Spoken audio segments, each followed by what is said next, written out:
भाई और बहनों, मिलिए यूकी से, एक बेहद पावरफुल मेज।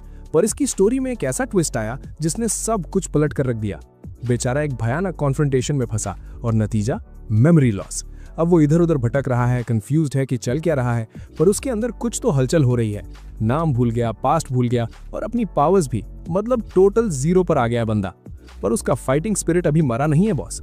हर एक नई मुसीबत उसे उस फैसले के करीब ले जा रही है जो उसके दिमाग में कहीं गहरा दबा है। जो भी रास्ते में आएगा उसे ढेर कर देना है, भले ही उसे ये ना याद हो कि वो खुद कौन है। जब उसकी मेमोरी चली गई तो रूलर अहिद ने उसे वापस जमीन पर भेज दिया, जैसे उसे लाइफ में एक न्यू चांस दे रहे हों। उसके साथ एक गाइड है जिसका मिशन एकदम सिंपल है, यूकी की यादों को एक एक करके वापस लाना, बिना किसी प्रेशर के। कोकोरो, उसकी असिस्टेंट, उससे मिलने जा रही थी और उसके दिमाग में ढेर सारे सवाल चल रहे थे। तभी एक सुंदर सी खिड़की के पास से गुजरते वक्त, जो धूप में चमक रही थी, उसे एक बड़ा अजीब नजारा दिखा। यूकी एक पहाड़ी पर बेहोश पड़ा था। हवा उसके कपड़ों को सहला रही थी और दो कुत्ते उसे ऐसे परेशान कर रहे थे जैसे वो कोई खिलौना हो। कोकोरो ने बिना देर किए दौड़ लगाई, उन्हें वहां से भगाया और यूकी को उठाने की कोशिश की। जब उसने आंखें खोली तो उसने सबसे पहले एक शांत चेहरा और एक प्यारी सी स्माइल देखी। उसने यूकी से कहा कि वो उसे पूरा सपोर्ट और इमोशनल एनकरेजमेंट देगी और वो अकेला नहीं है, चाहे उसे ऐसा ही क्यों ना लग रहा हो। यूकी ने चारों तरफ ऐसे देखा जैसे कोई बच्चा पहली बार दुनिया देख रहा हो। वो समझने की कोशिश कर रहा था कि वो है कौन और यहाँ कैसे पहुंचा। तो कोकोरो ने उसे समझाया कि उसे सिर्फ मेमोरी लॉस नहीं हुआ है, बल्कि उसकी लाइफ की बहुत सी बातें उसके दिमाग से फिनिश हो चुकी हैं और जो कुछ उसके साथ हुआ है इसके बाद ये नॉर्मल है। पर इससे पहले कि उनकी बातें आगे बढ़ती, वो दो कुत्ते फिर से टपक गए, इस बार ज्यादा गुस्से में और भौंकते हुए। तब कोकोरो ने यूकी से लड़ने को कहा, सिर्फ उन्हें भगाने के लिए नहीं, बल्कि इसलिए क्योंकि शायद उसका शरीर वो याद कर ले जो उसका दिमाग भूल चुका है। लेकिन भाई, ये कॉन्फ्रंटेशन वैसा नहीं रहा जैसा सोचा था। यूकी उन कुत्तों से हार गया, उसका कंफ्यूजन और बढ़ गया और उसे लगा कि वो इतना कमजोर है कि उसे ये भी नहीं पता कि हिलना कैसे है। इस मोमेंट पर कोकोरो को थोड़ा गिल्टी फील हुआ, क्योंकि उसने बेचारे को लड़ाई में धक्का दे दिया था, जबकि वो अभी भी पूरी तरह डिसोरिएंटेड था। इसके बाद वो उसे लुसौल सिटी ले गई, एक ऐसी जगह जो लाइफ और रंगों से भरी हुई थी। उसने समझाया कि यहाँ इंसान और अलग अलग रेसेस के लोग शांति से साथ रहते हैं और ये उसके लिए एक न्यू बिगिनिंग हो सकती है। गलियों में शोर था, वेंडर्स चिल्ला रहे थे और खाने की खुशबू हर तरफ थी, मतलब फुल ऑन मार्केट वाइब्स। अचानक यूकी एक मिठाई की दुकान के सामने रुक गया और उसकी आंखें ऐसे चमकी जैसे उसे कोई खजाना मिल गया हो। कोकोरो ने स्माइल किया और उसे एक गोल्ड कॉइन दिया ताकि वो जो चाहे खरीद सके। पर क्योंकि उसकी मेमोरी गुल थी और उसे पैसों की वैल्यू नहीं पता थी, उसने कॉइन को ऐसे काटा जैसे वो उसे टेस्ट कर रहा हो, भाई असली गोल्ड है या नहीं। कोकोरो को ये अजीब लगा, फिर उसने शांति से समझाया कि पैसों की वैल्यू क्या होती है और लोग इसे कैसे यूज करते हैं। ये समझने के बाद यूकी ने तय किया कि वो दोनों के लिए मिठाई खरीदेगा, जैसे वो उस मोमेंट को उसके साथ शेयर करना चाहता हो, भले ही उसे अपने बारे में कुछ याद ना हो। उसके बाद वो एक मुसाफिर खाने गए कमरा ढूंढने, पर क्योंकि उनके पास पैसे कम थे, उन्हें कुछ और जुगाड़ सोचना पड़ा। यूकी ने सजेस्ट किया कि वो खुले आसमान के नीचे कैंप करेंगे। तारों से भरे आसमान के नीचे बैठकर वो आराम करने की कोशिश करने लगे। पर किस्मत देखो, वहां भी वो दो कुत्ते वापस आ गए और फिर से हमला कर दिया, जैसे वो यूकी का पीछा ही ना छोड़ना चाहते हो। सूरज उगते ही वो एडवेंचरर्स गिल्ड पहुंचे, एक बड़ी बिल्डिंग जहां ढेर सारे लोग एडवेंचर के सपने लेकर आए थे। क्रीम ने एक प्रोफेशनल स्माइल के साथ उनका स्वागत किया और उन्हें क्वेस्ट बोर्ड की तरफ ले गई, जहां ढेर सारे पेपर्स लगे थे। कोकोरो को लुसौल में एक ड्रैगन मारने की क्वेस्ट मिली और वो बहुत एक्साइटेड हो गई, पर कैरन ने उन्हें समझाया कि उनकी हालत देखते हुए ये काफी डिफिकल्ट है। इसके बजाय उसने अजीब रुइंस से मशरूम इकट्ठा करने की क्वेस्ट दी। ठीक उसी समय पेकोरीन नाम की एक लड़की झरने के नीचे नहा रही थी और पानी धूप में चमक रहा था। अचानक उसे दो लड़कों के रोने की आवाज आई। वो उनकी मदद के लिए भागी, पर पता चला कि एक तो मरने का नाटक कर रहा था और दूसरा एक मॉन्स्टर की तरफ इशारा कर रहा था जिसने उन पर हमला किया था। लेकिन जैसे ही वो मदद के लिए गई, उन्होंने मौका देखकर उसकी तलवार चुरा ली और वहां से 9-2-11 हो गए। वो बेचारी उनके पीछे भागी, जबकि वो दोनों लड़के घेटो रुइंस के पास एक झाड़ी में छुप गए। वो वहां से बचने की कोशिश ही कर रहे थे कि अचानक वहां कुछ अजीब होने लगा। थोड़ी देर बाद कोकोरो और यूकी भी उन रुइंस में पहुंच गए और वहां का सन्नाटा थोड़ा डरावना यानी अनसेटलिंग लग रहा था। उन पुराने पत्थरों और गिरती दीवारों के बीच शुरू होती है इनकी मशरूम हंटिंग। काफी देर ढूंढने के बाद उन्हें वहीं कहीं पेकोरीन मिल गई, पर बेचारे की हालत एकदम खस्ता थी। चेहरे पर साफ लिखा था कि भूख के मारे जान निकल रही है। अब हमारे हीरो और कोकोरो इतने भी निर्दयी नहीं थे, तो उन्होंने तुरंत फैसला किया कि जो मशरूम्स उन्होंने जमा किए हैं उन्हें रोस्ट करके उसे खिला दिया जाए। आग ठंडी ठंडी चटक रही थी और शहर अभी भी अपनी जगह था, पर सुकून कहाँ मिलने वाला था। अचानक एक अनजान मैग्नेट ऐसा स्पेल मारा कि एक विशाल रिबेलियस मशरूम यानी एक शैतानी मशरूम जिंदा हो गया। जमीन कांपने लगी जब वो आग की तरफ बढ़ा और पेकोरीन पर ताबड़तोड़ हमला यानी वायलेंट अटैक शुरू कर दिया। पेकोरिन ने उनसे कहा कि वो पीछे हट जाएं ताकि उन्हें चोट न लगे, पर यूकी और कोकरो ने ठान लिया था कि वो उसे अकेला नहीं छोड़ेंगे। भले ही पेकोरिन ने सिचुएशन संभाल रखी थी, पर हमारे दो दोस्तों की वजह से उसे थोड़ी इंटरफियरेंस फील हो रही थी। तभी सीन में ट्विस्ट आता है। जैसे ही वो मशरूम कोकरो को स्टैब करने वाला था, यूकी की आंखों के सामने पुरानी धुंधली यादें बिजली की तरह कौंधी, पर वो यादें सुपरचार्ज थीं। अचानक उसे महसूस हुआ कि उसके अंदर से एनर्जी फट रही है और उसने बिना हिचकिचाए उस अटैक को रोक दिया। उसके शरीर से एक अजीब सा मैजिकल ऑरा निकलने लगा, इतना ब्राइट और पावरफुल कि पेकोरिन की ताकत भी नेक्स्ट लेवल पर पहुंच गई। फिर क्या था, पेकोरिन ने पूरी मशरूम आर्मी को अकेले ही ढेर कर दिया, एकदम फुल कॉन्फिडेंस और फोर्स के साथ। जंग खत्म होने के बाद जब वो लोग क्वेस्ट पूरी करने के लिए सबसे बड़े मशरूम जमा कर रहे थे, पेकोरिन को एक नन्हा सा मशरूम मिला और भाई उसने बिना सोचे समझे उसे निगल लिया। अगली ही पल वो बेहोश होकर गिर पड़ी। बेचारी का पेट तो भरा नहीं, पर सिस्टम जरूर हैंग हो गया। इसी रास्ते में उन्हें कोक और चार्ली मिले, जो मशरूम से घिरे हुए थे, पर किस्मत अच्छी थी कि अचानक कौओं का एक झुंड आया और उन्हें उस मुसीबत से बचा लिया। गिल्ड वापस लौटते वक्त यूकी ने पेकोरिन को अपनी पीठ पर लादा, यानी कैरिड ऑन हिज बैक, और बिना किसी शिकायत के शांत ढंग से चलता रहा। जब उसे थोड़ा होश आया तो उसने इतने प्यार से केयर करने के लिए उसे थैंक यू बोला और उसकी आवाज में सच्ची ग्रैटिट्यूड साफ झलक रही थी। अगले दिन कोकरू ने देखा कि यूकी कोर्टयार्ड में तलवार चलाने की प्रैक्टिस कर रहा है। उसके मूवमेंट्स एकदम सिंपल थे, पर उनमें एक अलग ही डिटर्मिनेशन थी। कोकरू की नजरों में उसका ये चाइल्डिश बिहेवियर बहुत प्यारा लग रहा था, जैसे वो किसी को अपनी जिंदगी फिर से शुरू करते हुए देख रही हो। ब्रेकफास्ट के वक्त कोकरू ने पेकोरिन की हालत को लेकर अपनी चिंता जताई, क्योंकि जाते वक्त वो काफी अफेक्टेड लग रही थीं। उसने ये भी कहा कि उन्हें पैसे कमाने के और नए रास्ते ढूंढने होंगे ताकि वो बिना किसी टेंशन के अपने रास्ते पर आगे बढ़ सकें। तभी बगल में एक अजीब सा मर्चेंट बैठा था जो उनकी बातें चुपके से सुन रहा था। वो बीच में कूद पड़ा और बताया कि अगर वो अपनी खुद की गिल्ड बनाते हैं तो यूनियन उन्हें रहने के लिए घर दे सकता है। और भाई यहीं से उनके दिमाग में एक नए फ्यूचर का आइडिया चमक गया। दूसरी तरफ पेकोरिन की आंख एक स्टेबल यानी तबेला जैसी जगह खुली। थोड़ी ताकत वापस आते ही उसने फैसला किया कि वो अपनी चोरी हुई तलवार को ढूंढ कर रहेगी, क्योंकि उसके बिना वो खुद को अधूरा महसूस करती थी। उसे क्या पता था कि चार्ली और आकिनो शहर में है और उस तलवार को जल्दी से बेचकर मोटा पैसा छापने की प्लानिंग कर रहे हैं। इधर शहर में यूकी और कोकरो काम की तलाश में भटक रहे थे। जब उन्होंने देखा कि एक बड़े स्क्वायर में भारी भीड़ जमा है, तो वो देखने पहुंचे कि मामला क्या है, वहां क्या चल रहा था। पेकोरिन एक ईटिंग कॉन्टेस्ट में हिस्सा ले रही थी और ऑडियंस उसे चीयर करते हुए हंस रही थी। वो ऐसे खाना ठूस रही थी जैसे खाना भी कोई जंग हो जिसे उसे जीतना ही है। सबको बड़ी आसानी से पीछे छोड़ दिया उसने। लोगों को समझ आने लगा था कि ये लड़की कोई आम इंसान नहीं है और उसके साथ आने वाले दिन बहुत ही स्ट्रेंज और एडवेंचरस होने वाले हैं। तभी अकीनो और चार्ली दिखाई दिए और पेकोरिन कैश प्राइज की परवाह किए बिना उनके पीछे दवा लाकर भागी। कोकरो और यूकी भी उनके पीछे हो लिए और अचानक उनका सामना एक वाइल्ड बोर जैसे मॉन्स्टर से हुआ। पेकोरिन ने तुरंत उससे भिड़ने का फैसला किया, बिना ये जाने कि वो मॉन्स्टर कैरल नाम की मेज के कंट्रोल में है, जिसने उसे एक्स्ट्रा पावर दी थी। फिर भी पेकोरिन ने उसे ढेर करके रुइंस में पटक दिया। उन्हें वहां वो सुअर और कैरल दोनों मलबे में बेहोश मिले, तो उन्होंने उनके होश में आने का इंतजार किया। जैसे ही कैरल की आंख खुली, कोकरो ने अपना इंट्रोड्यूस दिया और समझाया कि उन्होंने उसे मॉन्स्टर के बगल में बेहोश पाया था। रही बात हमारी भोली पेकोरिन की, उसे बिल्कुल नहीं पता था कि कैरल ही वो मेज है जो उस बला को वहां लाई थी, तो उसने बड़े प्यार से उसका स्वागत किया। पर कैरल बेचारी तब चिढ़ गई जब पेकोरिन ने गरम चम्मच उसके मुंह में ठूसने की कोशिश की। वो लड़खड़ाते हुए खड़ी हुई और जब यूकी ने मदद करनी चाही तो उसने उसे धक्का दे दिया और गुस्से में बोली कि उसने कभी मदद मांगी ही नहीं थी। फिर वो बेचारी वहां से निकल ली, अपने आप से काफी चिड़ी हुई, क्योंकि जिस बंदे को उसे खत्म करना था उसी ने उसकी इतनी केयर की थी। उसे तो ये भी समझ नहीं आ रहा था कि वो खुद को पेकोरिन नाम से क्यों बुला रही है, जबकि वो जानती थी कि ये उसका असली नाम नहीं है। और अंदर ही अंदर उसने कसम खाई कि जैसे ही पहला मौका मिलेगा वो इसका कांटा निकाल देगी। एक पेड़ के पीछे छुपते हुए उसे याद आया कि पेकोरिन ने कहा था कि उसकी तलवार गायब है और वो उसके लिए बहुत ज्यादा कीमती चीज थी। ठीक उसी पल उसने पास ही काकी और चार्ली को देखा और भाई पेकोरिन की वही तलवार उन्हीं के पास थी। तभी अचानक एक ड्रैगन प्रकट हुआ और उन्हें लपक कर ले गया और इसी ने कैरल को पेकोरिन के करीब पहुंचने का परफेक्ट चांस दे दिया।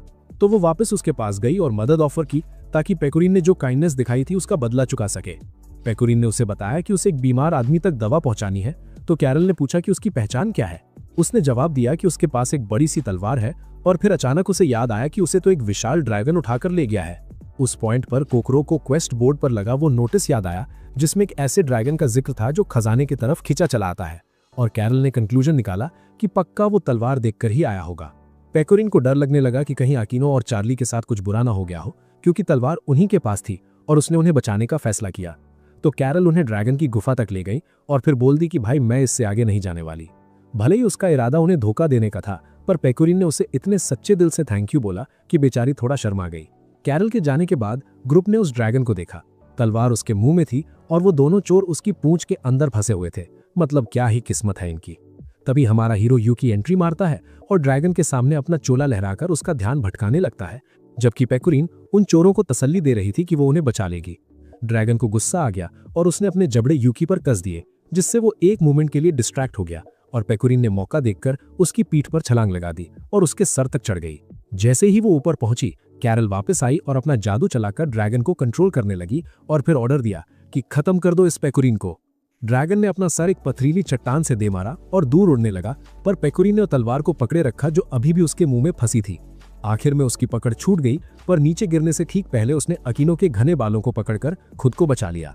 जब कैरल ने यह देखा तो उसने ड्रैगन का कंट्रोल लूज कर दिया और वो मॉन्स्टर पागलों की तरह खुद को झटकने लगा, ये सोचकर कि अब तो पेकोरिन का गेम ओवर तय है।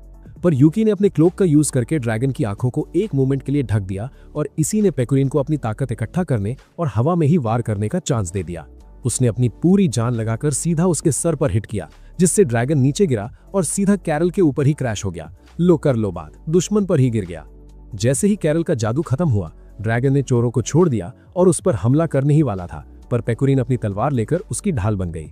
जैसे ही तलवार उसके हाथ में आई, उसके चारों तरफ एक पवित्र शक्ति चमकने लगी और उसने सिर्फ एक वार में उस ड्रैगन का कीमा बना दिया। जंग खत्म होने के बाद कोकरो ने यूकी के जख्मों का इलाज किया और रिक्वेस्ट की कि अगली बार इतने रेकलेस मत बनना। उसी वक्त पेकोरिन ने कैरल का हाथ पकड़ा और मदद के लिए शुक्रिया अदा किया। बेचारी को तो ये तक नहीं पता था कि वो तो शुरू से उसे एक जाल में फंसा रही थी। उस रात उन्होंने अकीनो और चार्ली को विदा किया और उसके बाद पेकोरिन ने कैरल को लंच पर बुलाया। कैरल ने अकड़ दिखाते हुए कहा कि उसे भूख नहीं है, पर उसके पेट की गुड़गुड़ ने उसकी पोल खोल दी, तो बेचारी को हाँ कहना ही पड़ा। थोड़ी देर में पेकोरिन बेहद खुश दिख रही थी, क्योंकि इतने लंबे टाइम तक अकेले सफर करने के बाद आखिरकार उसे दोस्त मिल गए थे, और यही वो बात थी जिससे कैरल को अपने बुरे प्लान के लिए गिल्टी फील होने लगा। पेकोरिन ने सजेस्ट किया कि उन्हें अपनी खुद की एक गिल्ड बनानी चाहिए ताकि वह साथ काम कर सकें और दुनिया का सबसे लजीज खाना ढूंढ सकें। कोकरो और यूकी तुरंत मान गए, पर जब उन्होंने ये आइडिया कैरल के सामने रखा तो वो बोली कि उसे किसी की मदद की जरूरत नहीं है और जाने लगी। फिर भी वो रुकी ताकि पेकोरिन का बनाया हुआ ओनिगिरी चख सके, और भाई उसका स्वाद देखकर तो वो एकदम सन्न रह गई, क्योंकि वो वाकई लाजवाब था। उसके बाद से कैरल हमेशा पेकोरिन की ताकत के बारे में सोचती रहती थी, पर उसे पूरा यकीन था कि वो कभी ना कभी उसकी वीकनेस ढूंढकर उसे एलिमिनेट कर ही देगी। अगले दिन उसने उसे ऑब्जर्व करना शुरू किया, पर उसे सिर्फ इतना पता चला कि ये लड़की एक अननेचुरल भूख के साथ ठूंसती है, फिर भी उसका फिगर एकदम परफेक्ट रहता है। भाई ये तो हर लड़की का सपना है। थोड़ी देर में कैरल को अकीनो और चार्ली मिले और उन्होंने उसे एक नए रेस्टोरेंट के बारे में बताया और मदद के बदले वहां दावत पर इनवाइट किया। इसी वक्त कोकरो गिल्ड एसोसिएशन गई और क्रीम से कहा कि वो एक नई गिल्ड रजिस्टर करना चाहती है। क्रीम ने इस आइडिया का बड़े उत्साह से स्वागत किया, पर कोकरो ने समझाया कि वो अभी सिर्फ एप्लीकेशन फॉर्म ले रही है, जब तक वो बाकियों को मना न ले। जब यूकी बाहर इंतजार कर रहा था, उसने देखा कि एक बीस्ट गर्ल अचानक उसके बगल में ढेर हो गई, तो वो तुरंत उसकी मदद के लिए भागा। बेचारी जोर जोर से हाँप रही थी और सांस ना ले पाने की वजह से यूकी को लगा कि शायद उसे भूख लगी है, तो उसने निकाला अपना पॉकेट स्नैक्स और उसे थोड़ा खाना दे दिया। उसी मोमेंट पर उसकी आंखों में एक अजीब सी लाल चमक दिखी। भाई ये कोई आम भूख नहीं लग रही थी। कोकोरो से मिलने के बाद यूकी पेकोरिन को ढूंढने निकल गया और उसने देखा कि हमारी स्पाई कैरल एक रेस्टोरेंट की खिड़की से चुपके से पेकोरिन को ताड़ रही है। यूकी और कोकोरो ने दबे पांव उसके पीछे जाकर उसे हेलो बोला, जिससे वो बेचारी एकदम हड़बड़ा गई। जब उन्होंने पूछा कि यहाँ क्या कर रही हो, तो उसने झूठ बोल दिया कि अरे मुझे भूख लगी थी तो बस कुछ जल्दी जल्दी खाने आई थी। कोकोरो ने तब उसे बताया कि पेकोरिन अंदर ही है और उसे अपने साथ डिनर करने के लिए इनवाइट किया। कैरल बेचारी बेमन से मान तो गई, पर जैसे ही वो लोग अंदर गए, उन्होंने देखा कि पेकोरिन, अकीनो और चार्ली तो ऐसे ठूस रहे थे जैसे सदियों से भूखे हों। जब वो वहां बैठे तो पेकोरिन ने नोटिस किया कि कैरल थोड़ी चिढ़ रही है, तो उसने अपने ही हाथ से उसे खिलाने की कोशिश की, पर भाई कैरल का तो पारा चढ़ गया। उसे समझ ही नहीं आ रहा था कि पेकोरिन उसके साथ इतना दोस्ती वाला बर्ताव क्यों कर रही है, जबकि वो तो यहाँ उसे खत्म करने आई थी। जब पेकोरिन ने उसे मेन्यू थमाया तो कैरल ने फिश एंड पोटैटोज ऑर्डर किया, पर रेस्टोरेंट में सारा माल खत्म हो चुका था। उसका गुस्सा और बढ़ने लगा और उसने गुस्से में पेकोरिन के गाल खींच दिए, क्योंकि वो अकेले ही सब साफ कर गई थी। तभी पेकोरिन ने एक बड़ा राज खोला, एक सीक्रेट मेन्यू जिसमें कीड़े मकोड़ों की वैरायटी थी। कैरल ये देखकर एकदम घिन खा गई और हालत तब और बिगड़ गई जब उसने देखा कि कोकोरो ने तो अपनी पोर्शन खत्म भी कर ली है और तारीफें कर रही है कि वाह क्या स्वाद है। अपनी इसी इरिटेशन के बीच पेकोरिन ने जबरदस्ती कैरल के मुंह में वो इंसेक्ट फूड ठूस दिया और शौक की बात ये थी कि बेचारी को स्वाद वाकई पसंद आ गया। उस पॉइंट पर पेकोरिन ने माफी मांगी कि उसने जरूरत से ज्यादा खा लिया और कहा कि दोस्तों के साथ होने की खुशी में वो थोड़ा बह गई और वादा किया कि अगली बार वो खुद पर कंट्रोल रखेगी। लेकिन कैरल अब भी कोल्ड बनी रही और जिद करने लगी कि वो कोई जानबूझकर उनके साथ नहीं आई थी और ये उनका आखिरी डिनर है। फिर भी पेकोरिन उसे ऐसे ही ट्रीट करती रही जैसे वो उसकी सच्ची दोस्त हो। तभी कोकोरो ने मौका देखकर गिल्ड का रजिस्ट्रेशन फॉर्म आगे बढ़ाया और पूछा कि क्या वो लोग उसे और यूकी को ज्वाइन करेंगे।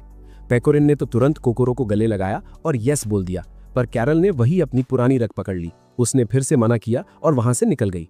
पर बाहर जाकर वो इस बात से चिड़ी हुई थी कि वो उस लड़की के साथ खाना खाने के कितने करीब पहुंच गई थी जिसे उसे मारना था। उसका मुंह का स्वाद बदलने के लिए यूकी ने पास के पेड़ से कुछ फल तोड़े। ठीक तभी एक ब्लॉन्ड लड़की जिसके पास रसीले फल थे उसके पास आई और बड़े मिस्टीरियस ढंग से बोली कि ये शांति के दिन बहुत बोरिंग होते हैं, काश रूलर्स कुछ नया तमाशा शुरू करें। फिर उसने कैरल से पूछा कि क्या वो भी ऐसा ही सोचती है, पर कैरल ने साफ कह दिया कि उनके बीच कुछ भी कॉमन नहीं है और वहां से भाग ली। उस रात जब यूकी सो रहा था, कोकोरो ने गिल्ड फॉर्म पर अपना नाम लिखा और दुआ की कि काश कैरल उन्हें ज्वाइन कर ले। अगले दिन पेकोरिन ने बताया कि उसे एक रेस्टोरेंट में काम मिल गया है और वो तुरंत मान गई क्योंकि उसके पैसे खत्म हो गए थे। कोकोरो समझ गई कि इसका मतलब है कि पेकोरिन गिल्ड ज्वाइन नहीं कर पाएगी, तो उसने वो एप्लीकेशन फॉर्म अपने पीठ पीछे छुपा लिया। फिर वो लोग रेस्टोरेंट गए उसे काम करते देखने और वहां यूकी ने बड़े प्यार से कोकोरो को अपने हाथ से खिलाया ताकि उसका मूड ठीक हो सके। भाई फुल कैरिंग मोड ऑन। तभी वहां 3 नन्ही लड़कियां आई, मिसोगी, मिमी और क्योका, और वो थोड़ी नाराज लग रही थी। पेकोरिन ने बड़ी सी स्माइल के साथ उनका स्वागत किया। जब वो मिल्क शेक्स पी रही थी तो पेकोरिन ने पूछा कि क्या वो यहाँ नहीं है। उनमें से एक ने जवाब दिया कि वो लूसो नाम की गिल्ड से है, पर क्योंकि वो बहुत छोटी हैं, उनकी गिल्ड अभी तक ऑफिशियली रजिस्टर नहीं हुई है। फिर उन्होंने पेकोरिन से कुछ बढ़िया डिश रेकमेंड करने को कहा तो उसने अपनी फेवरेट डिश बता दी। उसी वक्त कैरल को उसके हिज मैजेस्टी से नए ऑर्डर्स मिले। अब उसे पेकोरिन को मारने की जरूरत नहीं थी, अब उसका काम सिर्फ उस पर नजर रखना था। उन्होंने ये भी कहा कि वो अभी तक उस प्रिंसेस नाइट की ताकत को पूरी तरह से संभाल नहीं पाई है जो उन्होंने उसे दी थी, और उसे गाइडेंस ऑफर की। थोड़ी देर बाद कैरल ने देखा कि पेकोरिन उन लिटिल लिरिकल की लड़कियों को कीड़े खिला रही है। उसने तुरंत प्लेट उसके हाथ से छीनी और पूछा कि ये क्या बदतमीजी कर रही हो। पेकोरिन ने समझाया कि वो वहां कोई वेट्रेस नहीं है। इससे पहले कि कैरल कुछ समझ पाती, कोकोरो वहां गिल्ड रजिस्ट्रेशन फॉर्म लेकर पहुंच गई और पेकोरिन को ज्वाइन करने को कहा। कैरल ने पहले तो नो बोला, पर अचानक उसे याद आया कि असलियत में तो उसका मकसद शुरू से यही था कि गिल्ड ज्वाइन करके उन पर स्पाई करे। लेकिन इससे पहले कि वो कुछ बोल पाती, एक गुंडा अचानक रेस्टोरेंट के अंदर घुसा और सीधा इकारी से भिड़ गया। उसने पूरी टेबल पर कब्जा कर लिया और जोर जोर से खाने की डिमांड करने लगा। जब रेस्टोरेंट का ओनर उसके पास गया तो उसने 1 सेकंड में उसका हाथ तोड़ दिया, पर पेकोरिन उससे भिड़ने के बजाय अपने काम पर फोकस रही और बड़े शान ढंग से उसका ऑर्डर लेने पहुंच गई। भाई ये तो कस्टमर सर्विस का अलग ही लेवल है। पेकोरिन ने किचन में एंट्री मारी और बड़े ही शानदार स्किल्स के साथ अकेले खाना बनाना शुरू कर दिया, और थोड़ी ही देर में उसने उस गुंडे के सामने अपनी डिश सर्व कर दी। वो बंदा बिना चखे ही ये मानकर बैठा था कि वो उसे परेशान करके रहेगा और इस रेस्टोरेंट को बंद करवा के किसी दूसरी कंपीटिंग एस्टेब्लिशमेंट को फायदा पहुंचाएगा। पर जैसे ही वो खाना शुरू करने वाला था, कैरन ने उसे रोका और डिश पर थोड़ा नींबू निचोड़ने को कहा, और भाई नींबू पड़ते ही खाना एक अजीब तरह से चमकने लगा। जैसे ही उसने पहली बाइट ली, वो पूरी तरह हिल गया। उसका दिमाग कह रहा था कि बोल दे खाना बकवास है, पर अपने अंदर की लड़ाई के बाद उसने मान ही लिया कि ये उसकी जिंदगी की सबसे बेहतरीन डिश थी। पर अगले ही पल उसकी पुरानी जिद वापस आ गई।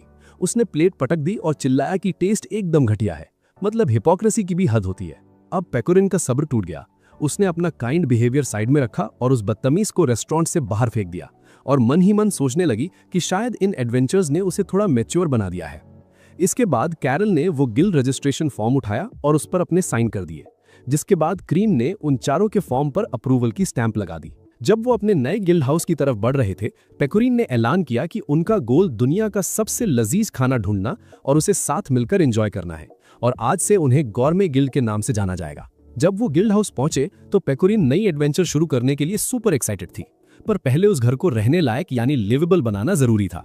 उन्होंने क्रीम से पूछा कि ये घर इतना पुराना और कबाड़ सा क्यों दिख रहा है, तो उसने बड़ा स्मूथ जवाब दिया कि सारे साफ सुथरे घर खत्म हो चुके थे। पेकोरिन ने पूछा कि क्या इस घर में पहले कभी कुछ अजीब हुआ है, तो कैरल ने धीरे से फुसफुसाया कि शायद यहाँ भूत हो सकते हैं। कैरल की टेंशन देखने लायक थी, पर पेकोरिन ने कहा कि टेंशन की कोई बात नहीं है, भूत भी हमारे साथ डिनर ज्वाइन कर सकते हैं। भाई ये लड़की अलग ही लेवल की चिल है। खैर, जंगल में रहने से तो ये घर फिर भी बेहतर था। हालांकि कोकोरो ने सजेस्ट किया कि उन्हें इसे साफ और ऑर्गेनाइज करना चाहिए। सफाई करते करते अचानक पेकोरिन टेंशन में आ गई और बोली कि इस घर में एक बहुत ही सीरियस फ्लॉ यानी कमी है। सब इकट्ठा हुए और पूछा कि भाई क्या हुआ, तो उसने जवाब दिया कि इस घर में एक भी डाइनिंग टेबल नहीं है। किरिल ने कहा कि मार्केट से खरीद लेते हैं, पर पेकोरिन ने समझाया कि उनका गोल साथ बैठकर खाना है और टेबल उस सपने का सबसे जरूरी हिस्सा है, तो वो कोई रैंडम टेबल नहीं ला सकते। इसलिए उसने खुद अपने हाथों से एक परफेक्ट टेबल बनाने का फैसला किया। थोड़ी ही देर में उसने लकड़ी काटना शुरू कर दिया और कैरल बेचारी हैरानी से उसे देखती रह गई।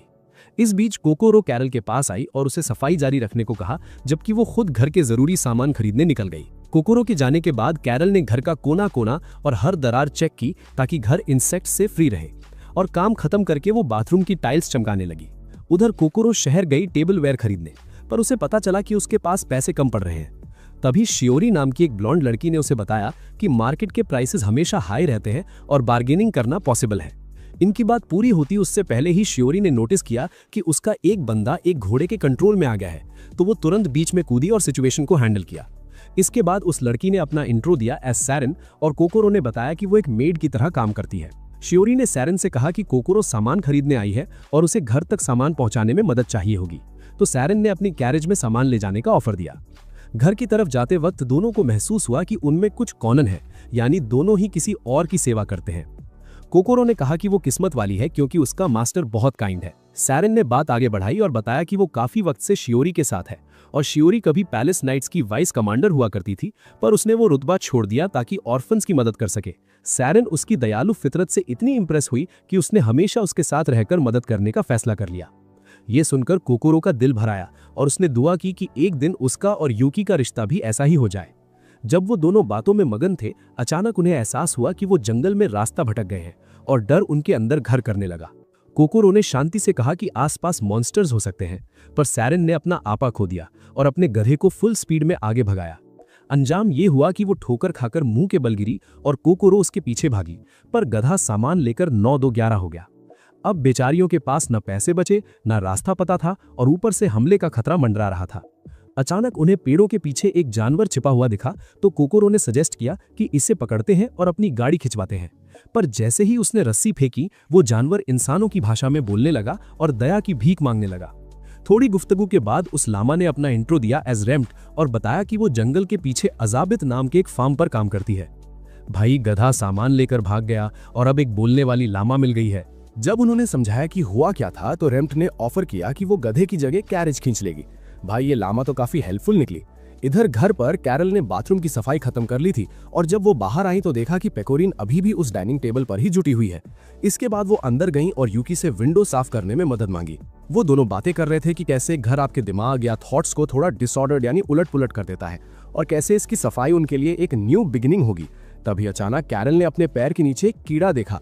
वो एकदम हड़बड़ा गई और उसने चेयर उठाकर फेंक दी, जिस वजह से यूकी नीचे गिरा और उसका सर फट गया। बेचारा होश आने से पहले ही फिर बेहोश। यूकी की आंख एक बार फिर वर्ल्ड ऑफ द रूलर्स में खुली। जब वहां उसके शरीर की मरम्मत चल रही थी तो उसे बताया गया कि गिरने की वजह से उसका कनेक्शन टूट गया था, और फिर उसने अपने पिछले कुछ दिनों के डेवलपमेंट्स के बारे में बात की। उसे ये भी बताया गया कि उसके सारे दोस्त इस दुनिया के राज से जुड़े हुए हैं और हर एक की अपनी प्राइवेट स्ट्रगल्स हैं जिनसे उसे लड़ना होगा, खासकर कैरल यानी कैरल के लिए।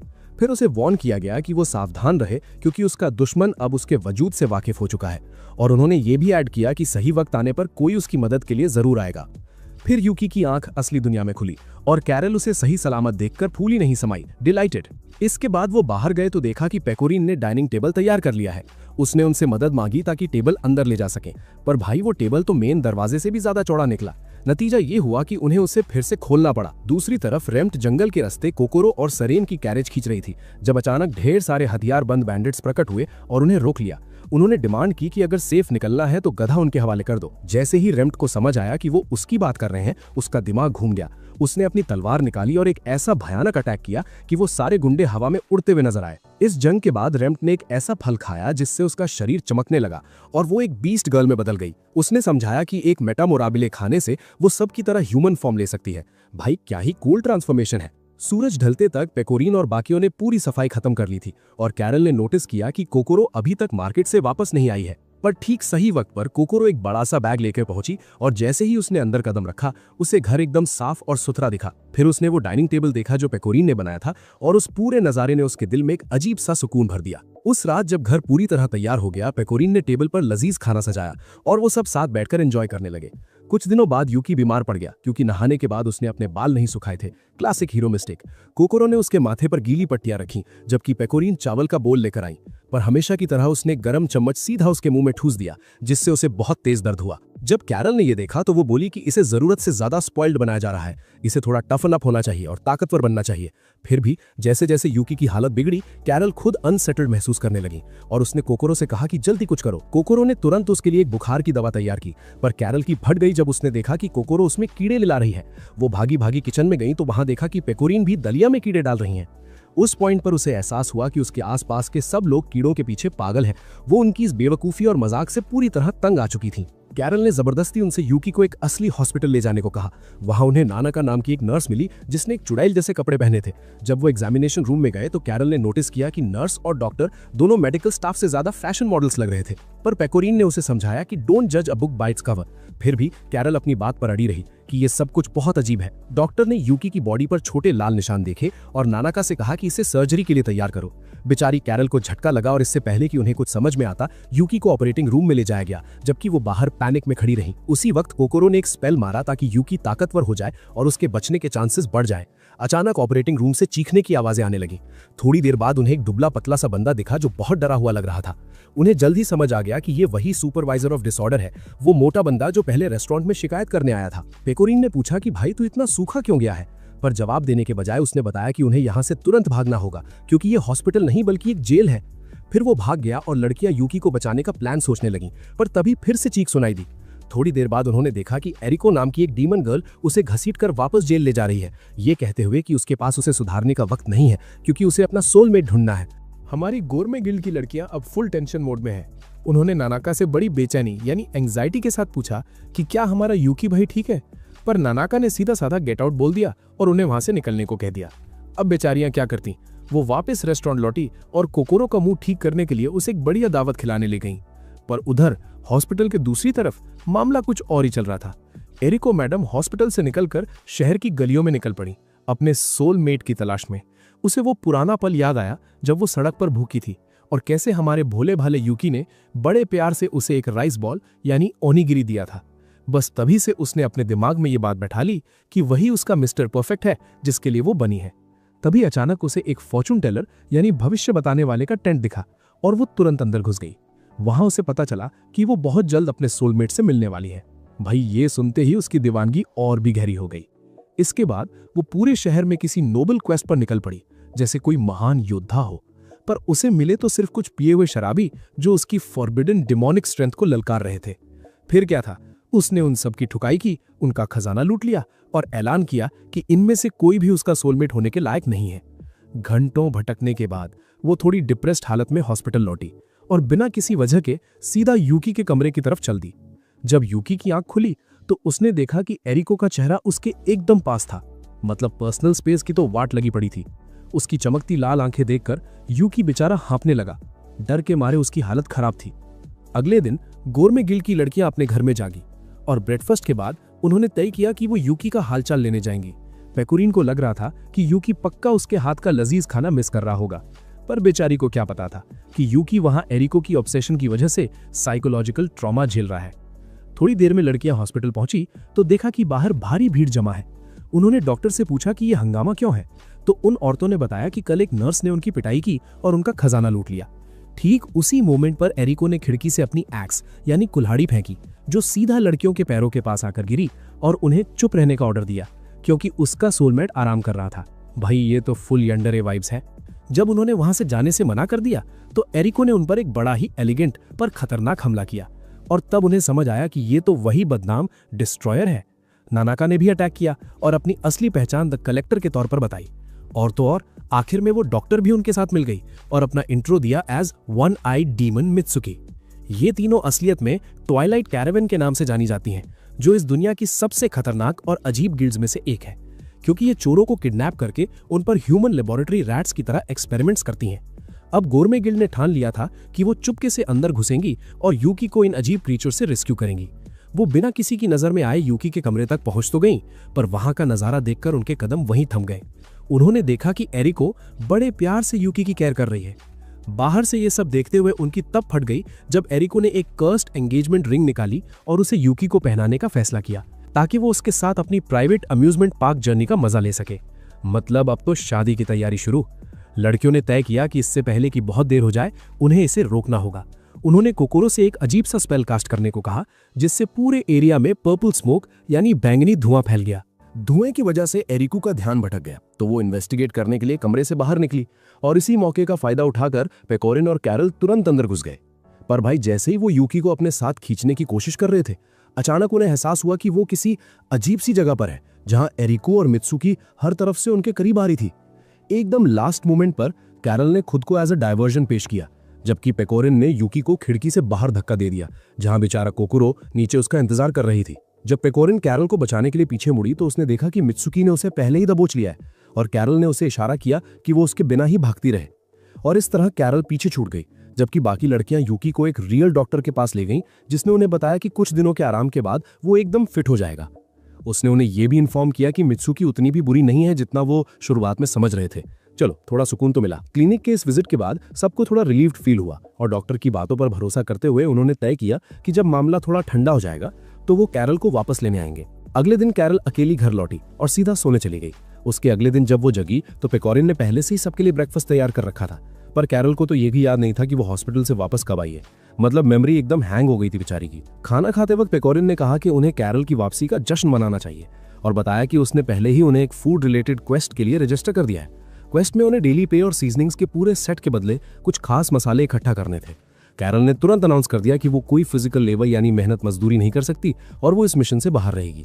पर तभी पेकोरिन रोना शुरू कर दिया, क्योंकि वो अपने पहले टुगेदर क्वेस्ट के लिए बहुत एक्साइटेड थी। जब कैरल ने सबका ऐसा रिएक्शन देखा तो आखिरकार उसने प्रेशर के सामने घुटने टेक दिए और बेमन से उनके साथ जाने के लिए राजी हो गई। थोड़ी देर में सब तैयार होकर निकल पड़े और पेकोरिन सबसे ज्यादा एक्साइटेड थी। लगभग 12 अलग अलग एनवायरनमेंट से गुजरने के बाद उन्होंने कैंप लगाने का फैसला किया और कैरल को जबरदस्ती मछली पकड़ने के लिए भेज दिया गया।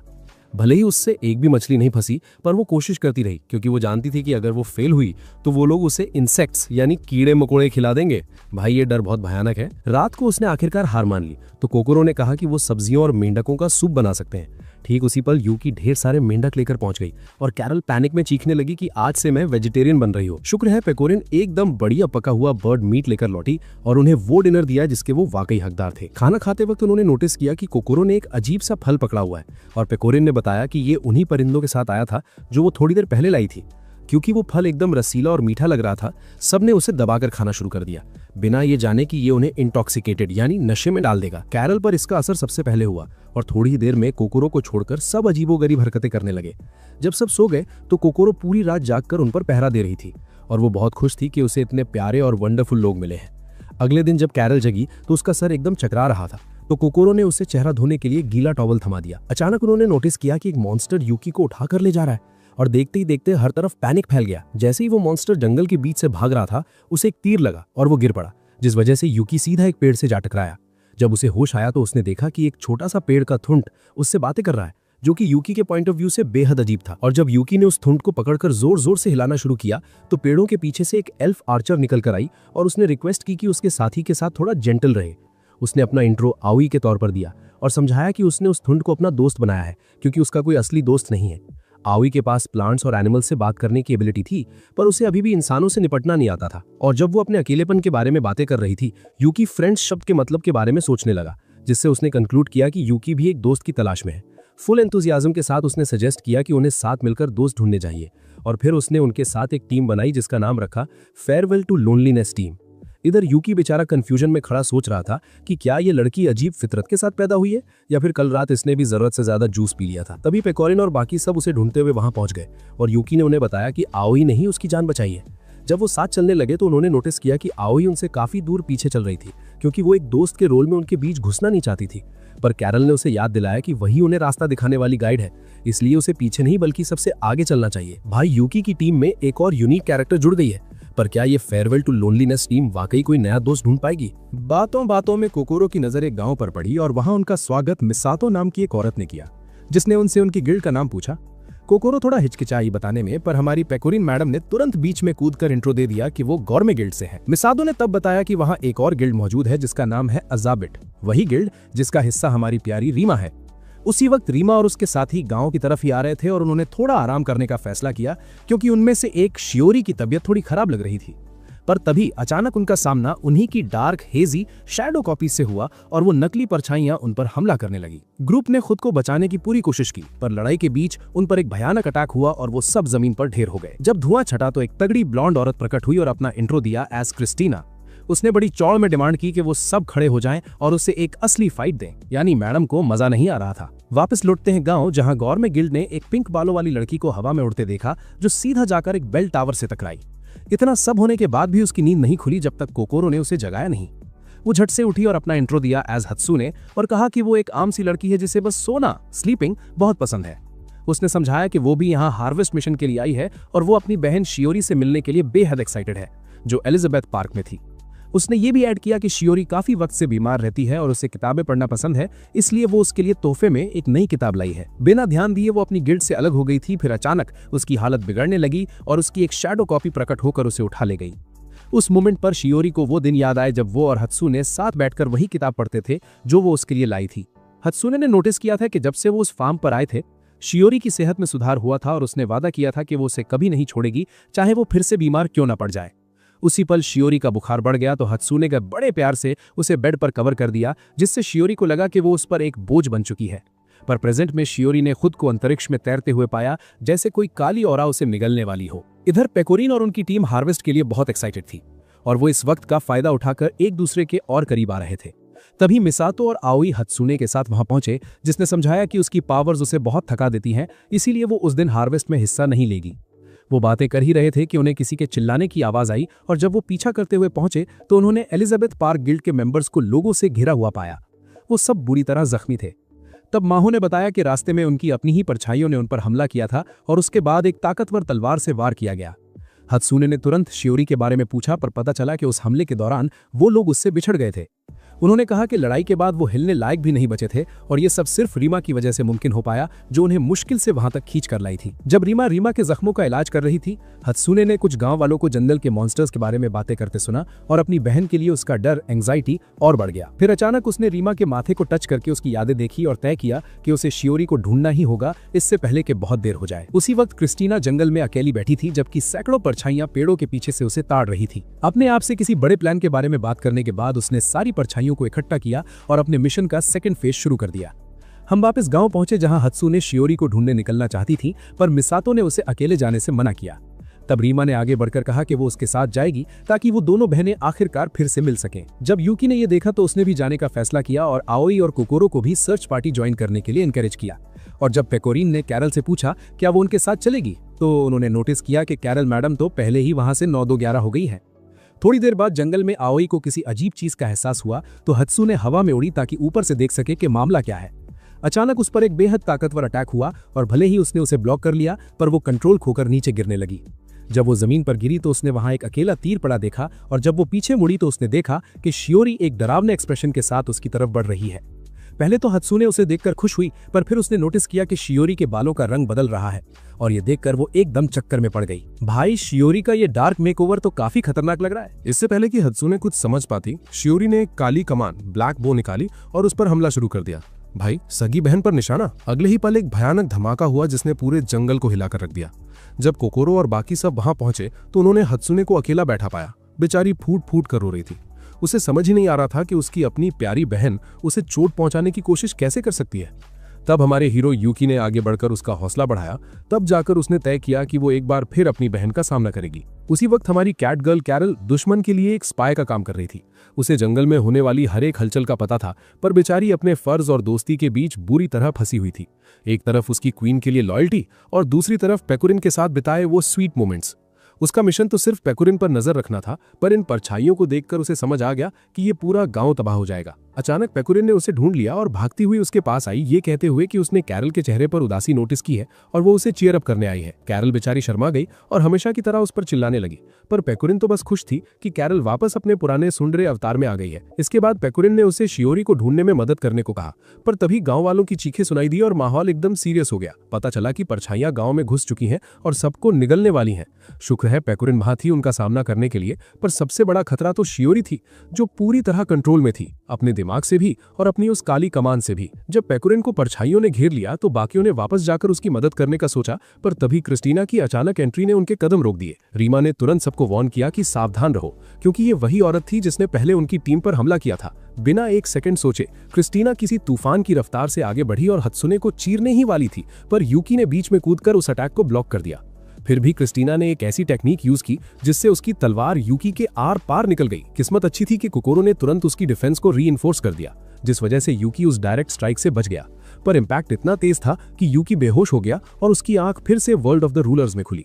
वहां उस लड़की ने उसे समझाया कि कोकोरो और बाकी सब इस दुश्मन के सामने बहुत कमजोर हैं और वो सब मारे जाएंगे। यूकी ने उससे गिड़गिड़ाकर तुरंत वापस भेजने को कहा, पर उसने उसकी रिक्वेस्ट को अनसुना कर दिया और बताया कि वो क्रिस्टीना से पहले भी कई बार लड़ चुकी है। उसने ये भी ऐड किया कि वो अभी इस मटेरियल वर्ल्ड यानी असली दुनिया में दखल देने के लिए तैयार नहीं है, इसलिए अपने दोस्तों को बचाने की पूरी जिम्मेदारी अब सिर्फ यूकी के कंधों पर है। फिर उसने बताया कि बचने का सिर्फ एक ही रास्ता है, उसे अपनी प्रिंस ऑफ नाइट एबिलिटी को जगाना होगा, वही ताकत जो उसके पास मेमोरी लॉस से पहले थी। उसने यूकी से कहा कि वो अपने पुराने दिनों को याद करे जब वो साथ में एडवेंचर्स पर जाते थे, और फिर उसे वापस भेज दिया। उधर असली दुनिया में क्रिस्टीना सबका काम तमाम करने ही वाली थी, पर तभी यूकी जागा और उसने एक ऐसी पावर एक्टिवेट की जिसने उसके सारे साथियों को सुपर स्ट्रेंथ दे दी। जैसे ही वो पहले से कहीं ज्यादा ताकतवर हुए, रीमा ने एप्पल खाया और अपने ह्यूमन फॉर्म में आकर क्रिस्टीना पर हमला बोल दिया। आओई ने दूर से अपने निशानेबाजी से सपोर्ट किया, जबकि हत्सुने ने एक पूरा स्टार बॉम्ब उस पर ताक दिया। जब धुआं छटा तो यूकी ने आगे बढ़कर क्रिस्टीना से तलवारें टकराईं। क्रिस्टीना दंग रह गई स्टन कि यूकी के सिर्फ एक एनहांसमेंट ने आम लोगों को सुपर हीरोज में बदल दिया था। पर भाई, इतना सब होने के बाद भी क्रिस्टीना उन सब से कहीं ज्यादा पावरफुल थी। फिर भी उसने यूकी की ताकत को एक्नॉलेज किया और रिस्पेक्ट के तौर पर उन्हें जिंदा छोड़ने का फैसला किया। जाने से पहले उसने हत्सुने को वार्न किया कि उसकी बहन बहुत जल्द परछाइयों में खो जाएगी, और ये सुनते ही हत्सुने पागलों की तरह उसे ढूंढने निकल पड़ी। गांव में पेकुरिन परछाइयों के झुंड से अकेली लड़ रही थी, जबकि कैरल दूर से ये सब देख रही थी। कैरल को अपना मिशन याद आया कि उसे सिर्फ ऑब्जर्वेशन करना है, पर वो अपने ऑर्डर्स और पेकुरिन की दोस्ती के बीच बुरी तरह फंसी हुई थी। जब परछाइयां पेकुरिन पर भारी पड़ने लगी तो कैरल ने अचानक एक भयानक धमाके के साथ एंट्री मारी और मजाक में कहा कि पेकुरिन, बैटलफील्ड पर इतनी आलसी मत बनो। इसके बाद उसने अपनी ट्रू पावर दिखाई और एक ऐसा एक्सप्लोजन किया जिससे पूरी जगह धुआं और मिट्टी से भर गई। इस बीच हत्सुने शियोरी तक पहुंच गई और उसके माथे को टच करके उसकी यादें देखीं और उसे उस वक्त पीछे खींच लिया जब परछाइयां उसे निगलने ही वाली थी। उसने शियोरी से वापस आने की भीख मांगी, पर शियोरी बोली कि वो वहीं रहना चाहती है क्योंकि वो खुद को उस पर एक बोझ समझती है। तब हत्सुने ने बड़े प्यार से उसके गाल खींचे और कहा कि तू कोई बोझ नहीं है, बल्कि मेरी वही प्यारी छोटी बहन है जो हमेशा मेरा हौसला बढ़ाती है। हात्सुने ने शियोरी को उसकी वही पुरानी कसम याद दिलाई कि वो उसे कभी छोड़कर नहीं जाएगी।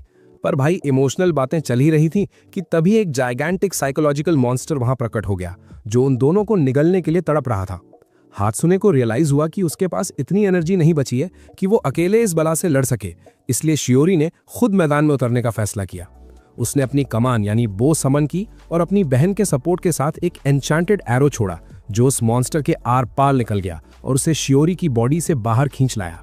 जैसे ही वो मॉन्स्टर बाहर निकला, कैरल और पेकुरिन ने अपनी पावर्स कंबाइन की और उसका नामो निशान मिटा दिया। ऐसा करके कैरल ने यह साफ कर दिया कि अब उसकी लॉयल्टी सिर्फ पेकुरिन और उसके दोस्तों के लिए है। उधर रीमा और बाकी लोग शियोरी को सही सलामत देखकर सुकून की सांस लेने लगे। हालांकि शियोरी ने बड़े धीरे से उन्हें आवाज कम करने को कहा, क्योंकि हात्सुने आराम कर रही थी। भाई, सिस्टरली लव देख रहे हो। वक्त गुजरता गया और कोकोरो और गोरमे गिल्ड ढेर सारी अलग अलग क्वेस्ट्स करने लगे और कई एडवेंचर से गुजरे। यहाँ तक कि गिल्ड एसोसिएशन उनकी तारीफें करते नहीं थकती थी। एक फार्मिंग मिशन के दौरान उन्होंने खेत ढूंढने के बाद थोड़ा ब्रेक लिया ताकि वो राइस फील्ड्स का नजारा लेते हुए राइस बॉल्स एंजॉय कर सकें। उन्होंने उन जंगली सुअरों यानी वाइल्ड बोर्स और परिंदों के बारे में बात की जो फसलों को बर्बाद कर रहे थे, और पेकुरिन ने बड़े कॉन्फिडेंस से कहा कि उनका काम ये इंश्योर करना है कि ऐसा फिर कभी ना हो। बदले में उन्हें ढेर सारा ताज़ा चावल यानी फ्रेश राइस मिलने वाला था। पर कैरल मैडम थोड़ी चिढ़ गईं, क्योंकि उनके सारे रिवॉर्ड सिर्फ खाने के आसपास ही घूमते रहते थे। बेचारी को अब थोड़ा रियल मनी चाहिए था चेंज के लिए। रही बात हमारी कोकोरो की, उसने कहा कि उन्हें फार्मर्स की मदद पर फोकस करना चाहिए और इसलिए उसने यूकी के साथ मिलकर एक स्केयरक्रो यानी बिजुका बनाया। कैरल अभी भी यही सोच रही थी कि उन्हें बेहतर रिवॉर्ड्स वाली क्वेस्ट्स चुननी चाहिए, पर आखिर में वो तब खामोश हो गई जब कैरल ने उसके मुंह में एक लजीज राइस बॉल ठूस दिया। भाई, खाना ही इसका आखिरी इलाज है। इसके बाद कैरल को पैलेस में हर मैजेस्टी को रिपोर्ट देने वाला वो पल याद आया जहां वो उन्हीं परछाइयों से घिरी हुई थी जिन्हें उसने पहले तबाह किया था। हर मैजेस्टी ने उस बात को नजरअंदाज कर दिया क्योंकि उन्हें अटैक के बारे में पहले इन्फॉर्म नहीं किया गया था, और फिर कैरल को ऑर्डर दिया कि वो यूकी पर कड़ी नजर रखें। स्केयरक्रो सेट करने के बाद पूरा ग्रुप एक नई क्वेस्ट की तलाश में एडवेंचरस गिल्ड पहुंचा।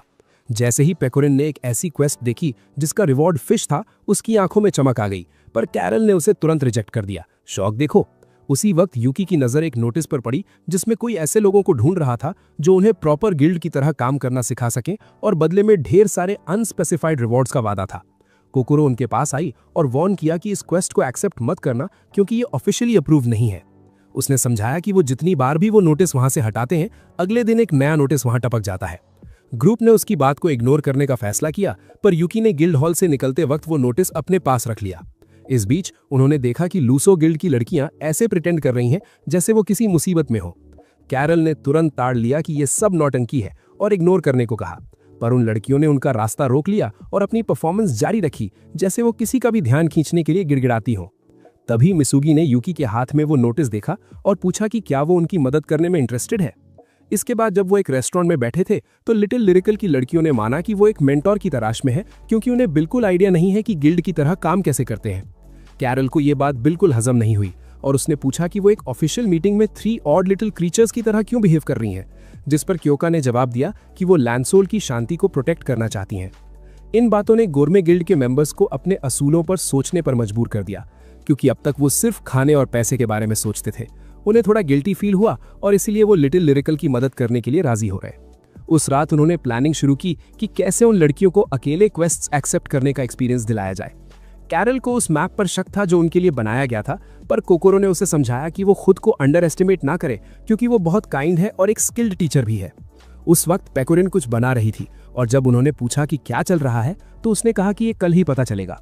रही बात यूकी की, वो खजाना तैयार कर रहा था जो लड़कियों को उनकी जर्नी के एंड में मिलने वाला था ताकि उन्हें सेंस ऑफ अकम्प्लिशमेंट महसूस हो। अगले दिन पेकोरिन ने लिटिल लिरिकल की लड़कियों को इकट्ठा किया और किसी स्ट्रिक्ट गेम इंस्ट्रक्टर की तरह बिहेव करने लगी जिसे कोई पसंद नहीं करता। उसने उन्हें उस एरिया का मैप दिखाया जिस पर खजाने की लोकेशन पर एक बड़ा सा एक्स बना था। ये इंश्योर करने के बाद उनके पास जर्नी के लिए बेसिक सामान है, उसने उन्हें यूकी के साथ क्वेस्ट पूरी करने भेज दिया।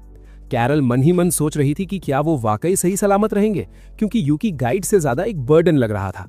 पर पेकोरिन को पूरा भरोसा था कि मैप को इतना सिंप्लीफाई कर दिया गया है कि वो बेचारा भी उसे समझ लेगा। जब ग्रुप एक फोक इन द रोड यानी दोराहे पर पहुंचा तो लिटिल लिरिकल की लड़कियों ने पूछा कि किस रास्ते जाना है और यूकी की मदद मांगी, पर अंजाम वही हुआ, यूकी ने उन्हें गलत रास्ते पर भेज दिया। भाई, यूकी ने तो पहले ही मोड़ पर रायता फैला दिया है। फिर भी पेकोरिन और बाकी सब ने तय किया कि वो मामले में इंटरफेयर नहीं करेंगे। भाई, इनका टफ लव तो देखो। जैसे ही वो जंगल के रास्ते आगे बढ़े, उन पर नन्हे मकड़ों यानी स्मॉल स्पाइडर्स ने हमला कर दिया, जिससे बेचारी बच्चियां बुरी तरह डर गईं। इस सारी अफरा तफरी के बीच कोकोरो ने चुपके से यूकी से कहा कि उसने लड़कियों को गलत रास्ते पर भेज दिया है, और जब लिटिल लिरिकल पीछे मुड़ी तो यूकी ने उन्हें एक और रॉन्ग रोड पर भेज दिया। मतलब हमारा हीरो आज full on direction less mode में था। नतीजा ये हुआ कि पेकोरिन ने अपना सीक्रेट कार्ड यूज करने का फैसला किया ताकि उन्हें सही रास्ते यानी करेक्ट रूट पर लाया जा सके। थोड़ी देर बाद लिटिल लिरिकल की टीम का सामना पेकोरिन से हुआ, जो एक मैस्कॉट मॉन्स्टर का भेस बदले हुए थी। उसने उन्हें वार्न किया कि आगे मत जाओ क्योंकि रास्ता भूत प्रेतों से भरा है। पर भाई, पिछली लड़ाई के बाद लड़कियों का कॉन्फिडेंस इतना बढ़ गया था कि उन्होंने उल्टी पेकोरिन की ही थुकाई कर दी। जब वो और आगे बढ़े तो कैरल ने नोटिस किया कि वो असली रास्ते से और भी ज्यादा भटक गए हैं, और ठीक उसी पल एक असली मॉन्स्टर ने आकर यूकी को काट लिया। बेचारा, हर बार बलि का बकरा यही बनता है। लड़कियों ने उसे बचाने के लिए बड़ी बहादुरी से स्टैंड लिया, पर इससे पहले कि वो उस क्रीचर से भिड़ पाती, कैरल ने पहले ही पीछे से उसे सीक्रेटली ढेर करके यूकी और लड़कियों दोनों को बचा लिया था। इसके बाद वो और कोकोरो आगे निकल गई और आसपास के सारे मॉन्स्टर्स का सफाया कर दिया ताकि लड़कियों को कोई खतरा ना हो। इस वजह से उन्हें थोड़ा ब्रेक मिला और उन्होंने एक छोटा सा पिकनिक मनाया। उसी वक्त वो पेकोरिन से मिली, जिसने बताया कि यूकी ने लड़कियों को सीधा एक हार्पी नेस्ट में पहुंचा दिया है, जो कि बेहद खतरनाक जगह थी। वो ये डिस्कस कर ही रहे थे कि उन्होंने देखा एक विशाल परिंदे ने यूकी को दबोचा और उसे अपने घोंसले में लेकर उड़ गया। तो लिटिल लिरिकल की नन्ही पलटन यूकी को बचाने के लिए उस चिड़िया के पीछे भागी। पर असली मुसीबत तब शुरू हुई जब उस परिंदे ने उन पर हमला करना शुरू कर दिया। जब गुरमे गिल्ड की लड़कियां घोंसले तक पहुंची तो उन्हें वहां यूकी और उसका स्केयरक्रो मिला और पता चला कि ये वही चिड़िया है जो चावल के खेतों पर हमला कर रही थी। कैरल ने उसे जादू से कंट्रोल करने की कोशिश की, पर वो तुरंत थक गई क्योंकि उसने पहले ही यूकी और लड़कियों के लिए रास्ता साफ करने में अपनी सारी एनर्जी फूंक दी थी। रही बात कोकोरो की, वो तो एक हीलर थी और उसके पास कोई ऑफेंसिव मैजिक नहीं था और पेकोरीन भूखी होने की वजह से लड़ने के लायक नहीं थी। पर जैसे ही उसने वो खाना देखा जो लिटिल लिरिकल की लीडर ने एडवेंचर के लिए तैयार किया था, पेकोरीन ने सिर्फ एक बाइट ली और उसकी ताकत रिचार्ज हो गई। सिर्फ एक सॉलिड स्ट्राइक में उसने उस परिंदे को ढेर कर दिया और जब लड़कियां होश में आईं तो उन्हें लगा कि ये महान काम उन्होंने ही किया है। चलो, बच्चों का दिल रखने में क्या बुराई है। जब वो जश्न मना रहे थे तो कोकोरो ने बताया कि ऐसा करके उन्होंने अपनी क्वेस्ट पूरी कर ली है। पर अचानक उसे याद आया कि वो मंजिल से ट्रेजर यानी खजाना लाना तो भूल ही गई। तो पेकोरीन ने सिचुएशन संभालने के लिए तुरंत झूठ बोल दिया कि वो विशाल अंडा ही असली खजाना था और वो उससे एक लजीज डिश बनाएगी। पर सरप्राइज तब मिला जब अंडा अचानक फट गया और उसमें से एक नन्ही चिड़िया निकल आई जो लिटिल लिरिकल की लीडर के साथ बड़े प्यार से चिपकने लगी। भाई, ये तो बोनस रिवॉर्ड हो गया। तभी क्योका ने राज खोला कि उसे शुरू से पता था कि वो लोग सिर्फ नाटक कर रहे हैं और उन्हें थैंक यू बोला कि उन्होंने उनकी मदद के लिए इतनी मेहनत की। उसने ये भी वादा किया कि वो मिमी और मिसोगी को कुछ नहीं बताएगी और यहाँ तक कि यूकी को भी थैंक यू बोला किडनैप होने का नाटक करने के लिए, भले ही बेचारा वाकई में किडनैप हुआ था। अगले दिन गुरमे गिल्ड वापस चावल उगाने के काम पर लौट आई। कैरल थोड़ी चिढ़ रही थी क्योंकि इतनी क्वेस्ट के बाद भी उन्हें कोई रियल रिवॉर्ड यानी मोटा पैसा नहीं मिला था। उसी वक्त लिटिल लिरिकल की लीडर के पास अब एक पेट बर्ड था जिसे वो खेतों को कीड़ों से बचाने के लिए यूज करने लगी। कुछ दिनों बाद कोकोरो कुछ लॉटरी टिकट्स लाई और उन्हें रिडीम करने का फैसला किया। कैरल अपना काम खत्म करके डिनर के लिए लौटी, पर नतीजा देखकर उसके होश उड़ गए जब उसे पता चला कि कोकोरो ने फर्स्ट प्राइज जीत लिया है, जो कि समुद्र से जुड़ा ढेर सारा सामान था। उसी रात यूकी अपने कमरे में था जब कोकोरो अंदर आई और उसकी राय मांगी।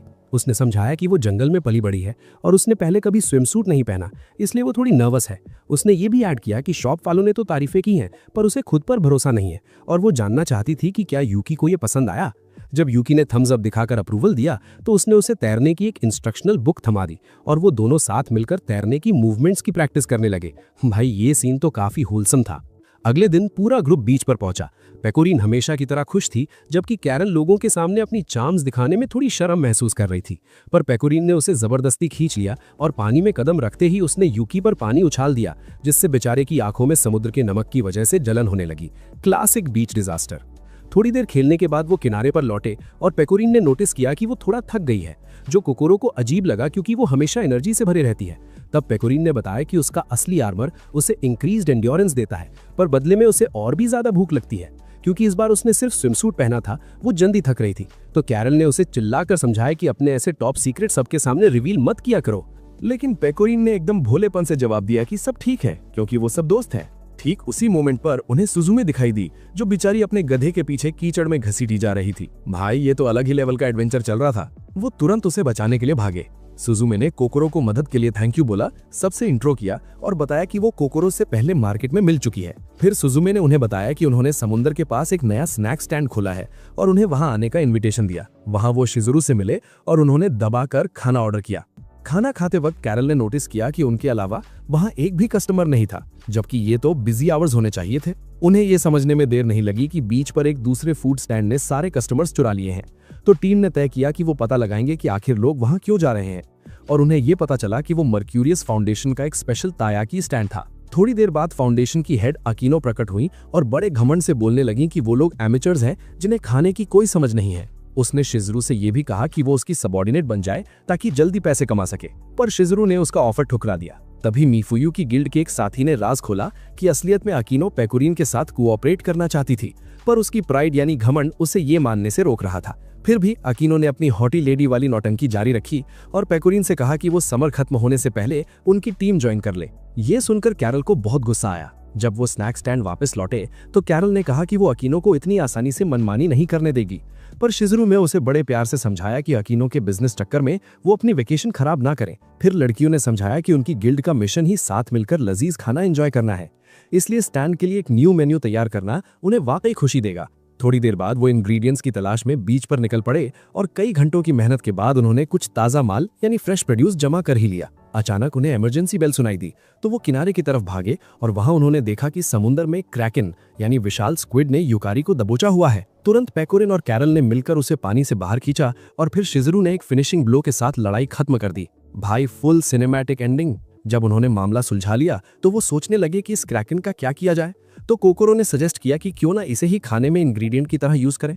अगले दिन स्टैंड पर कस्टमर्स की भारी भीड़ जमा थी जो उस ग्रिल्ड क्रैकन मीट को चखने के लिए बेताब थे। उधर शिज़रू और अकीनो बीच पर चिल कर रही थी, एक दूसरे के लिए रिस्पेक्ट दिखाते हुए, भले ही वो राइवल्स थीं। उसी वक्त कैरल ने अपनी गिल्ड के मेंबर्स को इकट्ठा किया और उन पर वाटर ब्रीदिंग पोशन छिड़क दिया, जिससे उन्हें बिना किसी स्पेशल कपड़ों के तैरने और कोरल रीफ्स एक्सप्लोर करने की पावर मिल गई।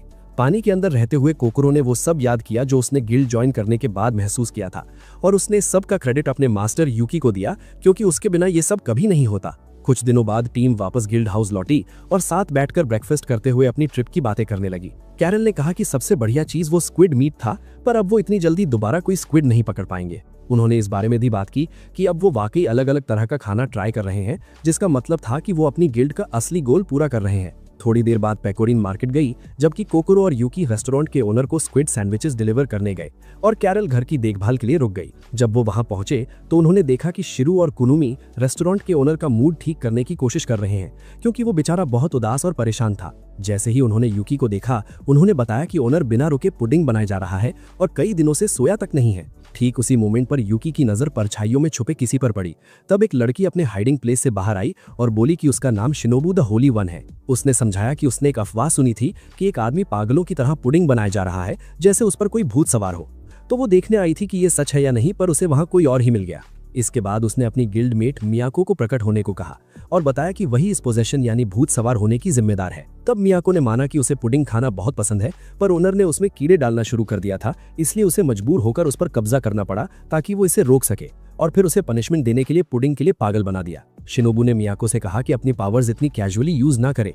फिर कोकोरो को समझाया कि मियाको असलियत में एक भूत है। भाई, रेस्टोरेंट में तो भूत का साया है, पर क्या हमारी गौरमे गिल्ड इस पुडिंग चोर भूतनी को शांत कर पाएगी? शिनोबू बेचारी तो दंग रह गई कि यूकी एक भूत को देख पा रहा है, क्योंकि उसके अलावा कोई और ऐसा कर ही नहीं सकता था। इसलिए उसने यूकी से रिक्वेस्ट की कि वो उनके साथ चलें डीमन गिल्ड के घर पर। थोड़ी देर बाद वो एक बेहद विशाल और डरावनी हवेली पहुंचे, पर वहां उन पर अकारी और योरी ने हमला कर दिया, क्योंकि उन्हें लगा कि ये कोई घुसपैठी हैं। शिनोबू ने उन्हें शांत किया और समझाया कि शायद यूकी ही वो की है जो वैम्पायर क्वीन को फिर से जिंदा करने के उसके सपने को पूरा कर सकता है। जैसे ही कोकोरो ने ये सुना, उसने तुरंत यूकी से कहा कि उन दोनों को यहाँ से निकलना चाहिए, पर भाई रास्ता तो चमगादड़ों की दीवार ने रोक रखा था। तभी एक आवाज उन्हें सुनाई दी और वो अचानक एक ऐसे कमरे में पहुंच गए जहां एक गॉथिक वैम्पायर मम्मी एक क्रिस्टल के अंदर सील थी। उसने अपना इंट्रो दिया as Iliya the guardian night और बताया कि ये क्रिस्टल तो उसकी असली ताकत का सिर्फ एक नन्हा सा टुकड़ा है। उसने कहा कि उसने अपनी निगरानी रखने वाली आंखों से यूकी की एबिलिटीज को देखा है और शायद वही वो शख्स है जिसकी उसे अपनी ताकत वापस पाने की जरूरत है। इसके बाद वो क्रिस्टल से बाहर निकली और अपनी भयानक आवाज में सबको अपने सामने झुकने का ऑर्डर दिया। पर भाई, सदियों तक कैद रहने की वजह से उसका शरीर धीरे धीरे बूढ़ा होने लगा और वो एक नन्ही बच्ची में बदल गई जो घुटनों के बल चल रही थी, पर अकड़ अब भी किसी रानी जैसी ही थी। तब शिनोबू ने समझाया कि इलिया असलियत में सारे डीमंस की रानी है और उसने प्राचीन काल में बाकी सभी रेसेस के खिलाफ जंग में उनका नेतृत्व किया था। पर एक मुश्किल युद्ध के बाद वो आखिरकार हार गई और उसे सील कर दिया गया। डीमन गिल्ड ने उस सील को तो तोड़ दिया, पर क्योंकि इलिया के पास अब कोई मैजिक नहीं बचा था, इसलिए उसका रूप इतना छोटा हो गया है। कोकोरो को डर लगने लगा कि कहीं वो यूकी को नुकसान ना पहुंचाए, पर इलिया ने उन्हें तसल्ली दी कि वो सेफ है और उसे सिर्फ यूकी की मदद चाहिए ताकि वो अपनी ताकत रिकवर कर सके। फिर उसने बड़े प्यार से अपना हाथ यूकी की चेस्ट पर रखा और रिमार्क किया कि ये तो सकुरा से भी ज्यादा निकम्मा है, जिससे सब चढ़ गए। अचानक इलिया का मैजिक खत्म हो गया और उसके अपने ही चमगादड़ नौकर उस पर हमला करने लगे, जिस वजह से यूकी को उसे अपनी गोद में उठाकर जितना हो सके उतना तेज भागना पड़ा। जब वो भाग रहा था, दोनों के शरीर चमकने लगे और जब वो रुका तो उसने देखा कि इलिया वापस अपने असली गॉथिक मम्मी रूप में आ चुकी थी और उसकी ताकत लौट आई थी। उसके बाद उसने उन नौकरों को मौत के घाट उतार दिया जिन्होंने उससे गद्दारी की थी, और आसपास के हर डीमन ने उसकी दहशत को महसूस किया। जब गिल्ड उसकी वापसी का जश्न मना रही थी, इलिया ने कसम खाई कि वो पूरी दुनिया को फतह करेगी, पर उसका ये सपना तभी टूट गया जब उसका मैजिक फिर से गुल हो गया। उस पॉइंट पर कोकोरो ने फैसला किया कि इस अफरा तफरी के बीच चुपके से निकल लेना ही बेहतर है, पर मियाको ने यूकी को खूब सुनाया। वो बोली कि यूकी की वजह से उसका सारा प्लान यानी पुडिंग बर्बाद हो गया है और अब वो उसे जिंदगी भर के लिए कर्स यानी श्राप देगी। इधर कैरल घर पर बैठी पक रही थी और बाकियों के लौटने का इंतजार कर रही है। अचानक उसने दरवाजे पर यूकी की आवाज सुनी तो उसने बड़े उत्साह से दरवाजा खोला, पर सामने इतने सारे अजनबियों को देखकर उसके होश उड़ गए। अंदर बुलाने के बाद कैरल को पता चला कि यूकी ने मियाको की पुडिंग खराब की है और अब वो चाहती है कि यूकी उसके लिए नई पुडिंग बनाए, वरना वो उसे कर्ज कर देगी। इस बीच पेकोरन ने अभी भी शॉपिंग कर रही थी जब उसने दो आदमियों को एक थिएटर की तबाही के बारे में बात करते सुना। अचानक उसने शिरो और कुरुमी को रेस्टोरेंट ओनर के साथ देखा और उन्होंने बताया कि ओनर पर पहले एक भूत का साया था, पर क्योंकि यूकी ने उसे उस भूत से आजाद कर दिया था इसलिए वो सब उसकी रिकवरी का जश्न मना रहे थे। ठीक उसी पल कुरुमी की मम्मी वहां आई और उसके सर पर एक जोरदार तमाचा जड़ा। उन्होंने कहा कि अपने बाप की तरह दूसरों का फायदा उठाना बंद करो और दुकान में मदद करना शुरू करो। उन्होंने पेकोरने को भी थैंक यू बोला उसके बेटे की मदद के लिए, और काश उनका बेटा उसका आधा भी काबिल होता। पेकोरने को काफी अच्छा महसूस हुआ और उसने कहा कि ये सब उसने अपने पेरेंट्स से सीखा है, पर उसकी बातों में कुछ ऐसा था जिसने उस औरत को यह महसूस करवाया कि शायद पेकोरने का पास्ट उतना खुशहाल नहीं रहा है जितना वो दिखा रही है। अचानक ढेर सारे कस्टमर्स दुकान में उमड़ पड़े सिर्फ पेकोरने को देखने के लिए, तो उसने तय किया कि वो थोड़ी देर रुककर काम में मदद करेगी। घर वापस लौटते हैं जहां कैरल पुडिंग बना बनाकर अपना दिमाग खो रही थी। वो दुआ कर रही थी कि काश पेकोरने जल्दी वापस आ जाए और ये काम संभाल ले, क्योंकि बाकी किसी को भी खाना बनाना बिल्कुल नहीं आता था। कोकोरो ने मियाको से थोड़ा और इंतजार करने की रिक्वेस्ट की, लेकिन मियाको तो अपनी जिद पर अड़ी थी। उसे पुडिंग चाहिए थी, अभी और इसी वक्त। उसी रात जब कुरुमी की फैमिली अपनी दुकान बढ़ा चुकी थी, उसकी मम्मी ने पेकोरिन को ढेर सारी सब्जियां दी, उसकी मदद के बदले एक छोटा सा टोकन ऑफ ग्रेटिट्यूड। पर जैसे ही पेकोरिन घर लौटी उसने देखा कि मियाको ने उन सारी सब्जियों का पुडिंग बना डाला है और बस उसे ठूसने ही वाली थी। पेकोरिन तुरंत पूरा मामला समझ गई और उसने मियाको से वादा किया कि वो उसके लिए दुनिया का सबसे लजीज पुडिंग बनाएगी। बस शर्त ये थी कि वो उसके दोस्तों को पहले जैसा नॉर्मल कर दे। ऑफर इतना टेम्पटिंग था कि मियाको ने उसे एक मौका देने का फैसला किया, और भाई जैसा कि उम्मीद थी पेकोरिन ने अपना वादा निभा दिया। आखिर में मियाको ने ऐलान किया कि ये उसकी जिंदगी का ग्रेटेस्ट पुडिंग था और उसने सबको वापस नॉर्मल कर दिया। पर कहानी में ट्विस्ट तब आया जब पेकोरिन ने राज खोला कि उसने टेस्ट बढ़ाने के लिए पुडिंग में कीड़े यानी इंसेक्ट्स डाले थे। ये सुनते ही मियाको को इतना बड़ा झटका लगा कि वो वहीं ढेर हो गई और बेचारी शिनोबू को उसे उठाकर घर ले जाना पड़ा। कुछ दिनों बाद पूरा ग्रुप ब्रेकफास्ट के लिए कैरल के इंतजार कर रहा था, पर लग रहा था मैडम अभी भी गहरी नींद में घोड़े बेचकर सो रही हैं। आखिरकार पेकोरिन का सब्र टूट गया और उसने कैरल का दरवाजा जोर जोर से खटखटाना शुरू कर दिया, जबकि कैरल बेड पर मस्त सोई थी।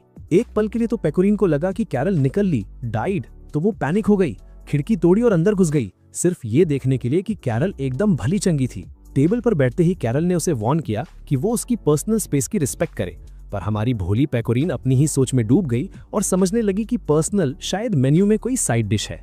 कोकोरो ने जब उसे मतलब समझाया तो पेकोरिन ने वादा किया कि वो आगे से ध्यान रखेगी, पर कैरल अब भी चिड़ी हुई थी क्योंकि उसने उसका सबसे फेवरेट स्टफ टॉय तोड़ दिया था। कोकोरो ने मामला संभालने की कोशिश की और कहा कि वो उसे रिपेयर कर देगी क्योंकि उसे सिलाई कढ़ाई आती है। ब्रेकफास्ट के बाद तीनों लड़कियां मार्केट निकल गई सिलाई का सामान लेने, जबकि कैरल घर की रखवाली के लिए रुक गई। जब उन्हें कोई फैब्रिक शॉप नहीं मिली तो यूकी ने सजेस्ट किया कि उन्हें अलग अलग यानी स्प्लिट अप हो जाना चाहिए, पर कोकोरो जानती थी कि ये बंदा तब भी रास्ता भटक जाएगा अगर उसके दिमाग में बिल्ट इन मैप्स फिट कर दिए जाएं। फिर भी यूकी ने दिलासा दिया कि वो संभाल लेगा और पास की किसी फैब्रिक शॉप को ढूंढने निकल पड़ा।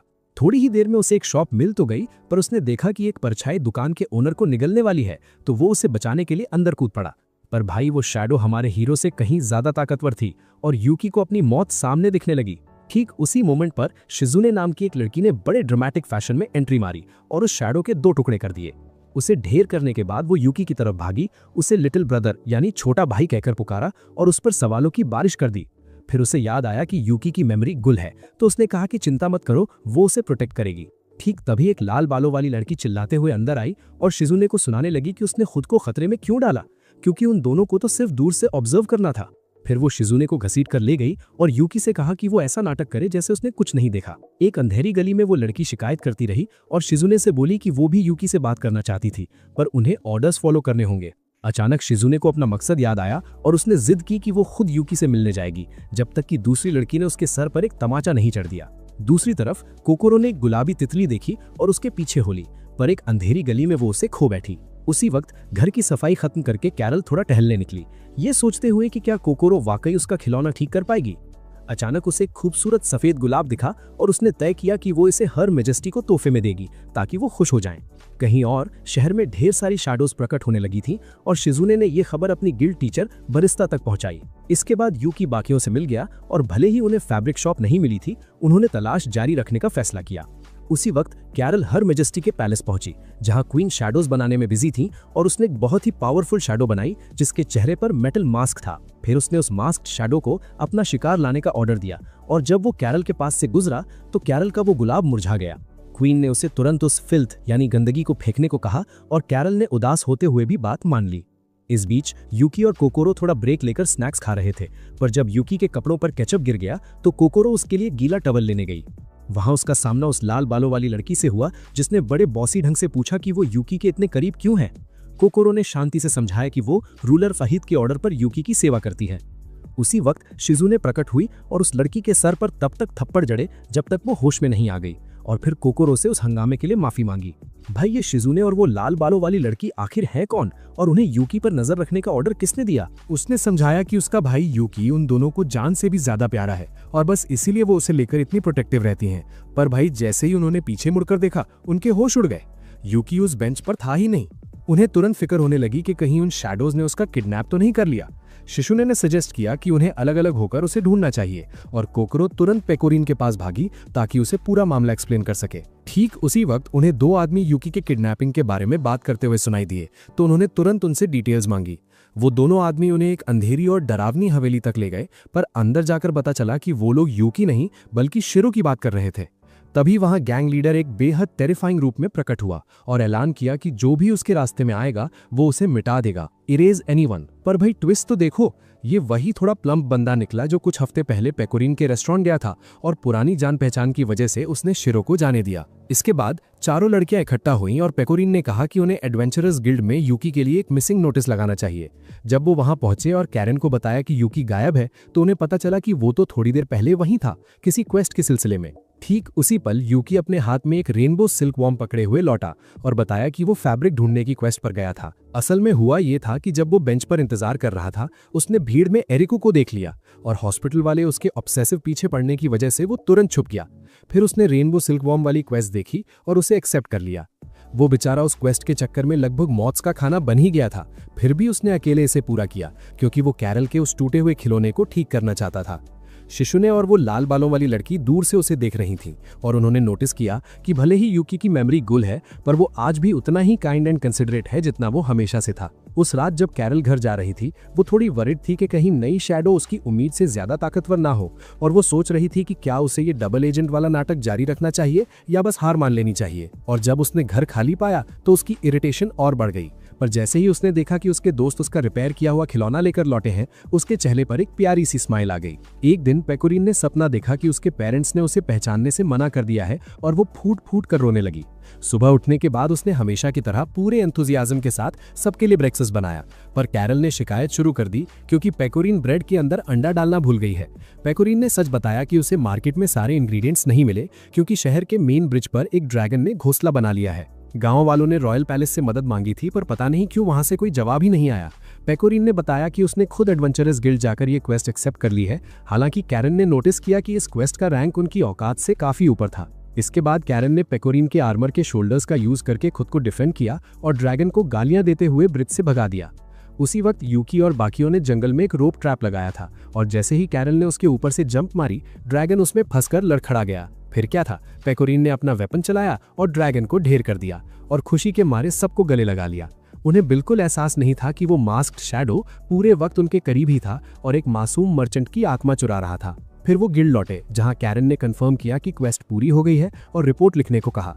यूकी ने खुद आगे बढ़कर रिपोर्ट लिखने का जिम्मा उठाया। जब वो गिल्ड से बाहर निकले उन्हें पता चला कि ड्रैगन की मौत की खबर पूरे शहर में आग की तरह फैल गई है और लोग पेकोरिन को धन्यवाद देने के लिए इकट्ठा हो गए हैं। इसके बाद पेकोरिन ने स्वीट्स खाने का प्लान किया और वो उन्हें उसी जगह ले गई जहां कोकोरो और यूकी पहले दिन गए थे।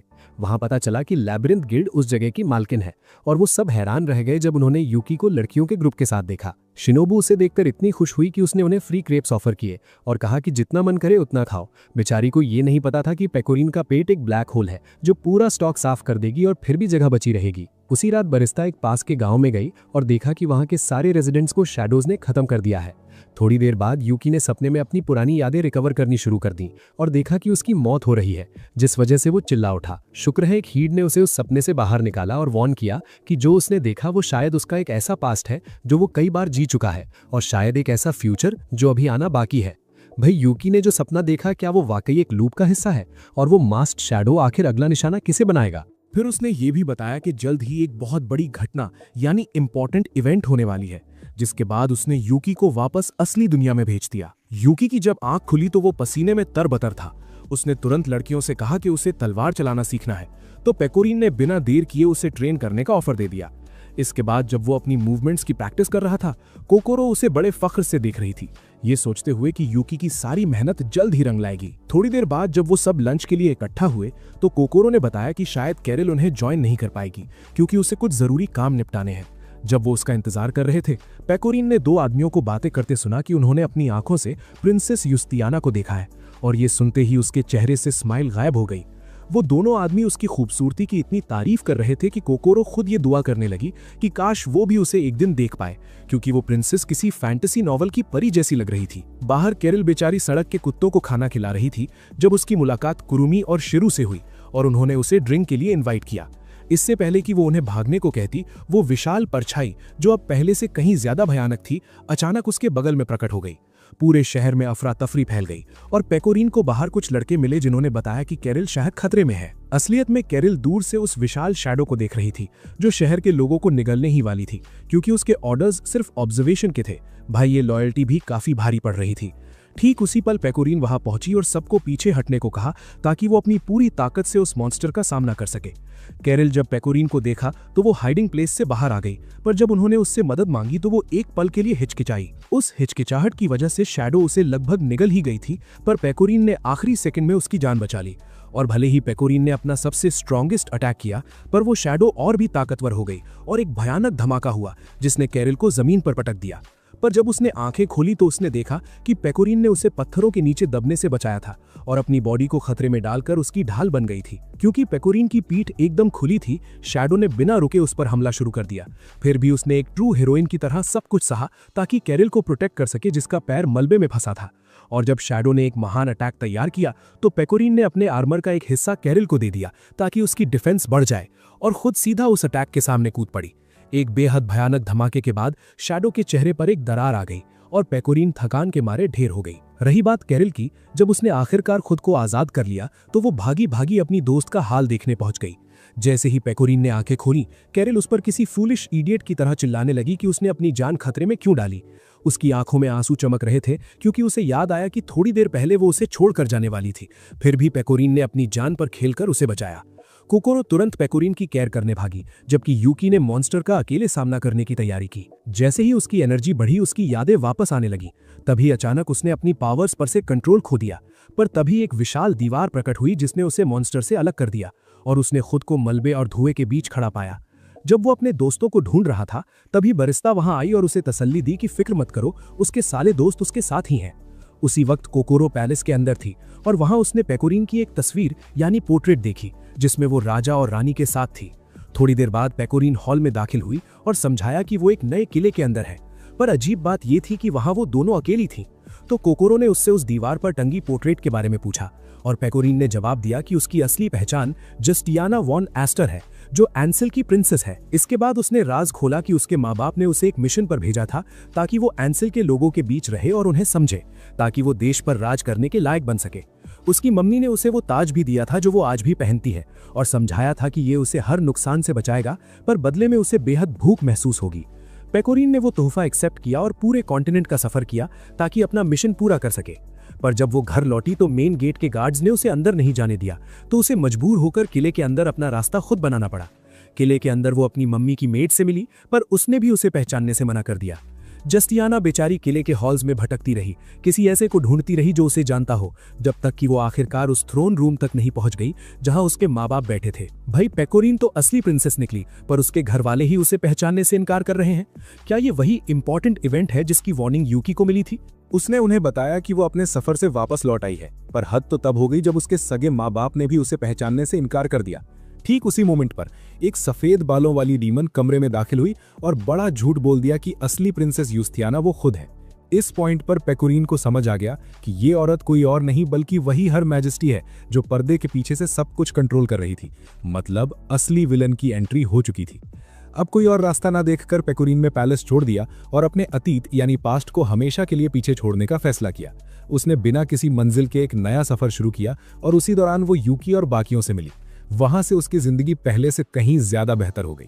वो लोग साथ में अलग अलग क्वेस्ट्स करने लगे और हर तरह के लजीज खाने का मजा लेने लगे। पर भाई इतनी चीयरफुल दिखने के बावजूद पेकोरीन के दिल में एक डर हमेशा बैठा रहता था, दोबारा भुलाए जाने का डर, फियर ऑफ बीइंग फॉरगॉटन। इसी वजह से वो हमेशा सबका ध्यान अपनी तरफ खींचने की कोशिश करती थी। इसलिए वो अक्सर उन्हें गले लगा लेती ताकि वो उन्हें याद रखने की और भी ज्यादा वजह दे सके। बेचारी का डर भी जायज था। जब पेकोरीन थक कर अपने घुटनों पर गिरी तो कोकोरो ने बड़े प्यार से उसे सहारा दिया और कहा कि वो उसे कभी नहीं छोड़ेगी और गिल्ड में बिताया वो दिन उसके लिए प्राइसलेस यानी अनमोल है।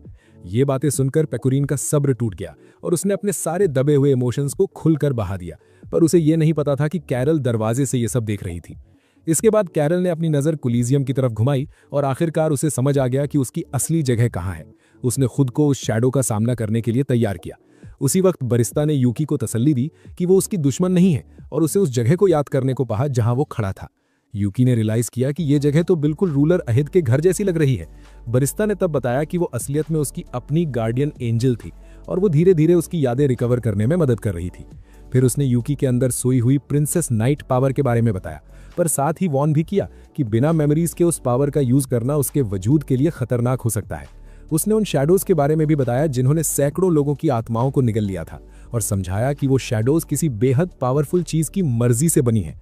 ये पूरी दुनिया असलियत में यूकी और उस शक्ति के बीच हुई लड़ाई का नतीजा थी। ये सच सुनकर यूकी की रूह कांप गई। असली दुनिया में गांव के लोग मलबे में पेकोरीन और बाकियों को ढूंढ रहे थे, तभी नाइटमेयर गिल्ड की तोमो वहां पहुंची और सबको तुरंत वहां से निकलने का ऑर्डर दिया। सिविलियन से बात करने के बाद उसने जून्स पैलेस के नाइट्स को पूरी सिचुएशन इन्फॉर्म किया। डिस्कशन के दौरान क्रिस्टीना वहां आई और उस लड़की में इंटरेस्ट दिखाने लगी जिसने बताया था कि वो एक तलवारबाज मॉन्स्टर से लड़ी थी और सबको बचा लिया था। जून ने उसे मिशन पर फोकस करने को कहा, पर क्रिस्टीना बोली कि इतने ताकतवर मॉन्स्टर का कैपिटल के इतने पास आना और किसी को खबर तक न होना काफी अजीब है। फिर उसने इशारा किया कि एंसेल के तख्त पर कोई मॉन्स्टर बैठा है और जून और तोमो को कंफ्यूजन में छोड़कर निकल गई। इधर कैरल जब विशाल शैडो से लड़ रही थी, वो अब भी अपने हर मैजेस्टी के फर्ज और पेकोरीन के साथ की दोस्ती के बीच डगमगा रही थी। बेचारी को यह तक नहीं पता था कि जिस प्रिंसेस की वो सेवा कर रही है वो एक फेक है और असली रानी तो खुद पेकोरीन है। आखिर में कैरल ने हार मानकर अपनी जान देने का फैसला किया, पर पेकोरीन ने फिर से प्रकट होकर उसकी जान बचा ली। हमारी हीरो हमेशा सही वक्त पर टपक जाती है। दूसरी तरफ यूकी को सारा सच पता चल चुका था और बरिस्ता ने वादा किया कि वो उसके दोस्तों को प्रोटेक्ट करेगी, पर यूकी ने बड़ी सख्ती से फर्मली कहा कि वो खुद अपने दोस्तों की हिफाजत करेगा, जिससे बरिस्ता को यकीन हो गया कि वो पहले जैसा ही है। ठीक उसी मोमेंट पर शिनोबू और लाल बालों वाली लड़की ने मैसेज भेजा कि लड़कियों को मदद चाहिए, पर बरिस्ता ने उन्हें वहीं रुकने को कहा और यूकी को अकेले एक्शन लेने दिया। इसके बाद उसने पैलेस तक का एक रास्ता खोला और यूकी को अपनी ट्रांसफॉर्मेशन पावर का एक हिस्सा दिया ताकि वो सबको बचा सके। यूकी ने मैदान जंग में एक धमाकेदार एंट्री मारी और सबकी ताकत को इतना बढ़ा दिया कि वो सब मिलकर उस शैडो का सामना कर सके। कोकोरो की एक्स्ट्रा सपोर्ट की वजह से पूरी टीम ने मिलकर उस शैडो को ढेर कर दिया और आखिरी बार हमारे हीरो यूकी ने ही किया। लड़ाई खत्म होते ही वो अचानक उसी रेस्टोरेंट के बीच पहुंच गए जहां कुरुमी और शिरू अपने नुकसान पर रो रहे थे। जैसे ही वो दिखाई दिए, सब उनके चारों ओर इकट्ठा हो गए और उनकी सही सलामत वापसी का जश्न मनाने लगे। इस सेलिब्रेशन के बीच पेकोरीन ने कैरल को सबके लिए थैंक यू बोला और उसे गले लगा लिया। और भाई पहली बार कैरल ने भी उसे वापस गले लगाया। नो मोर त्सुंडेरे फाइनली। और इस तरह जिंदगी दोबारा नॉर्मल हो गई। तो दोस्तों, हमारी ये कहानी यही खत्म होती है। उम्मीद है आपको ये रिकैप पसंद आया होगा। अगर आपको इसका सेकंड सीजन चाहिए तो हमें कमेंट्स में जरूर बताएं और वीडियो बंद करने से पहले लाइक बटन दबाना मत भूलना ताकि हमारा हौसला बढ़े। सब्सक्राइब करें और बेल आइकन एक्टिवेट करें ताकि आप चैनल का हर नया एनिमे देख सकें। अपने विचार कमेंट्स में लिखें। मिलते हैं फिर से नए एपिसोड्स में। अलविदा। भाई सीजन तो खत्म हो गया, पर एंसेल के तख्त का असली राज अभी भी पर्दे में है।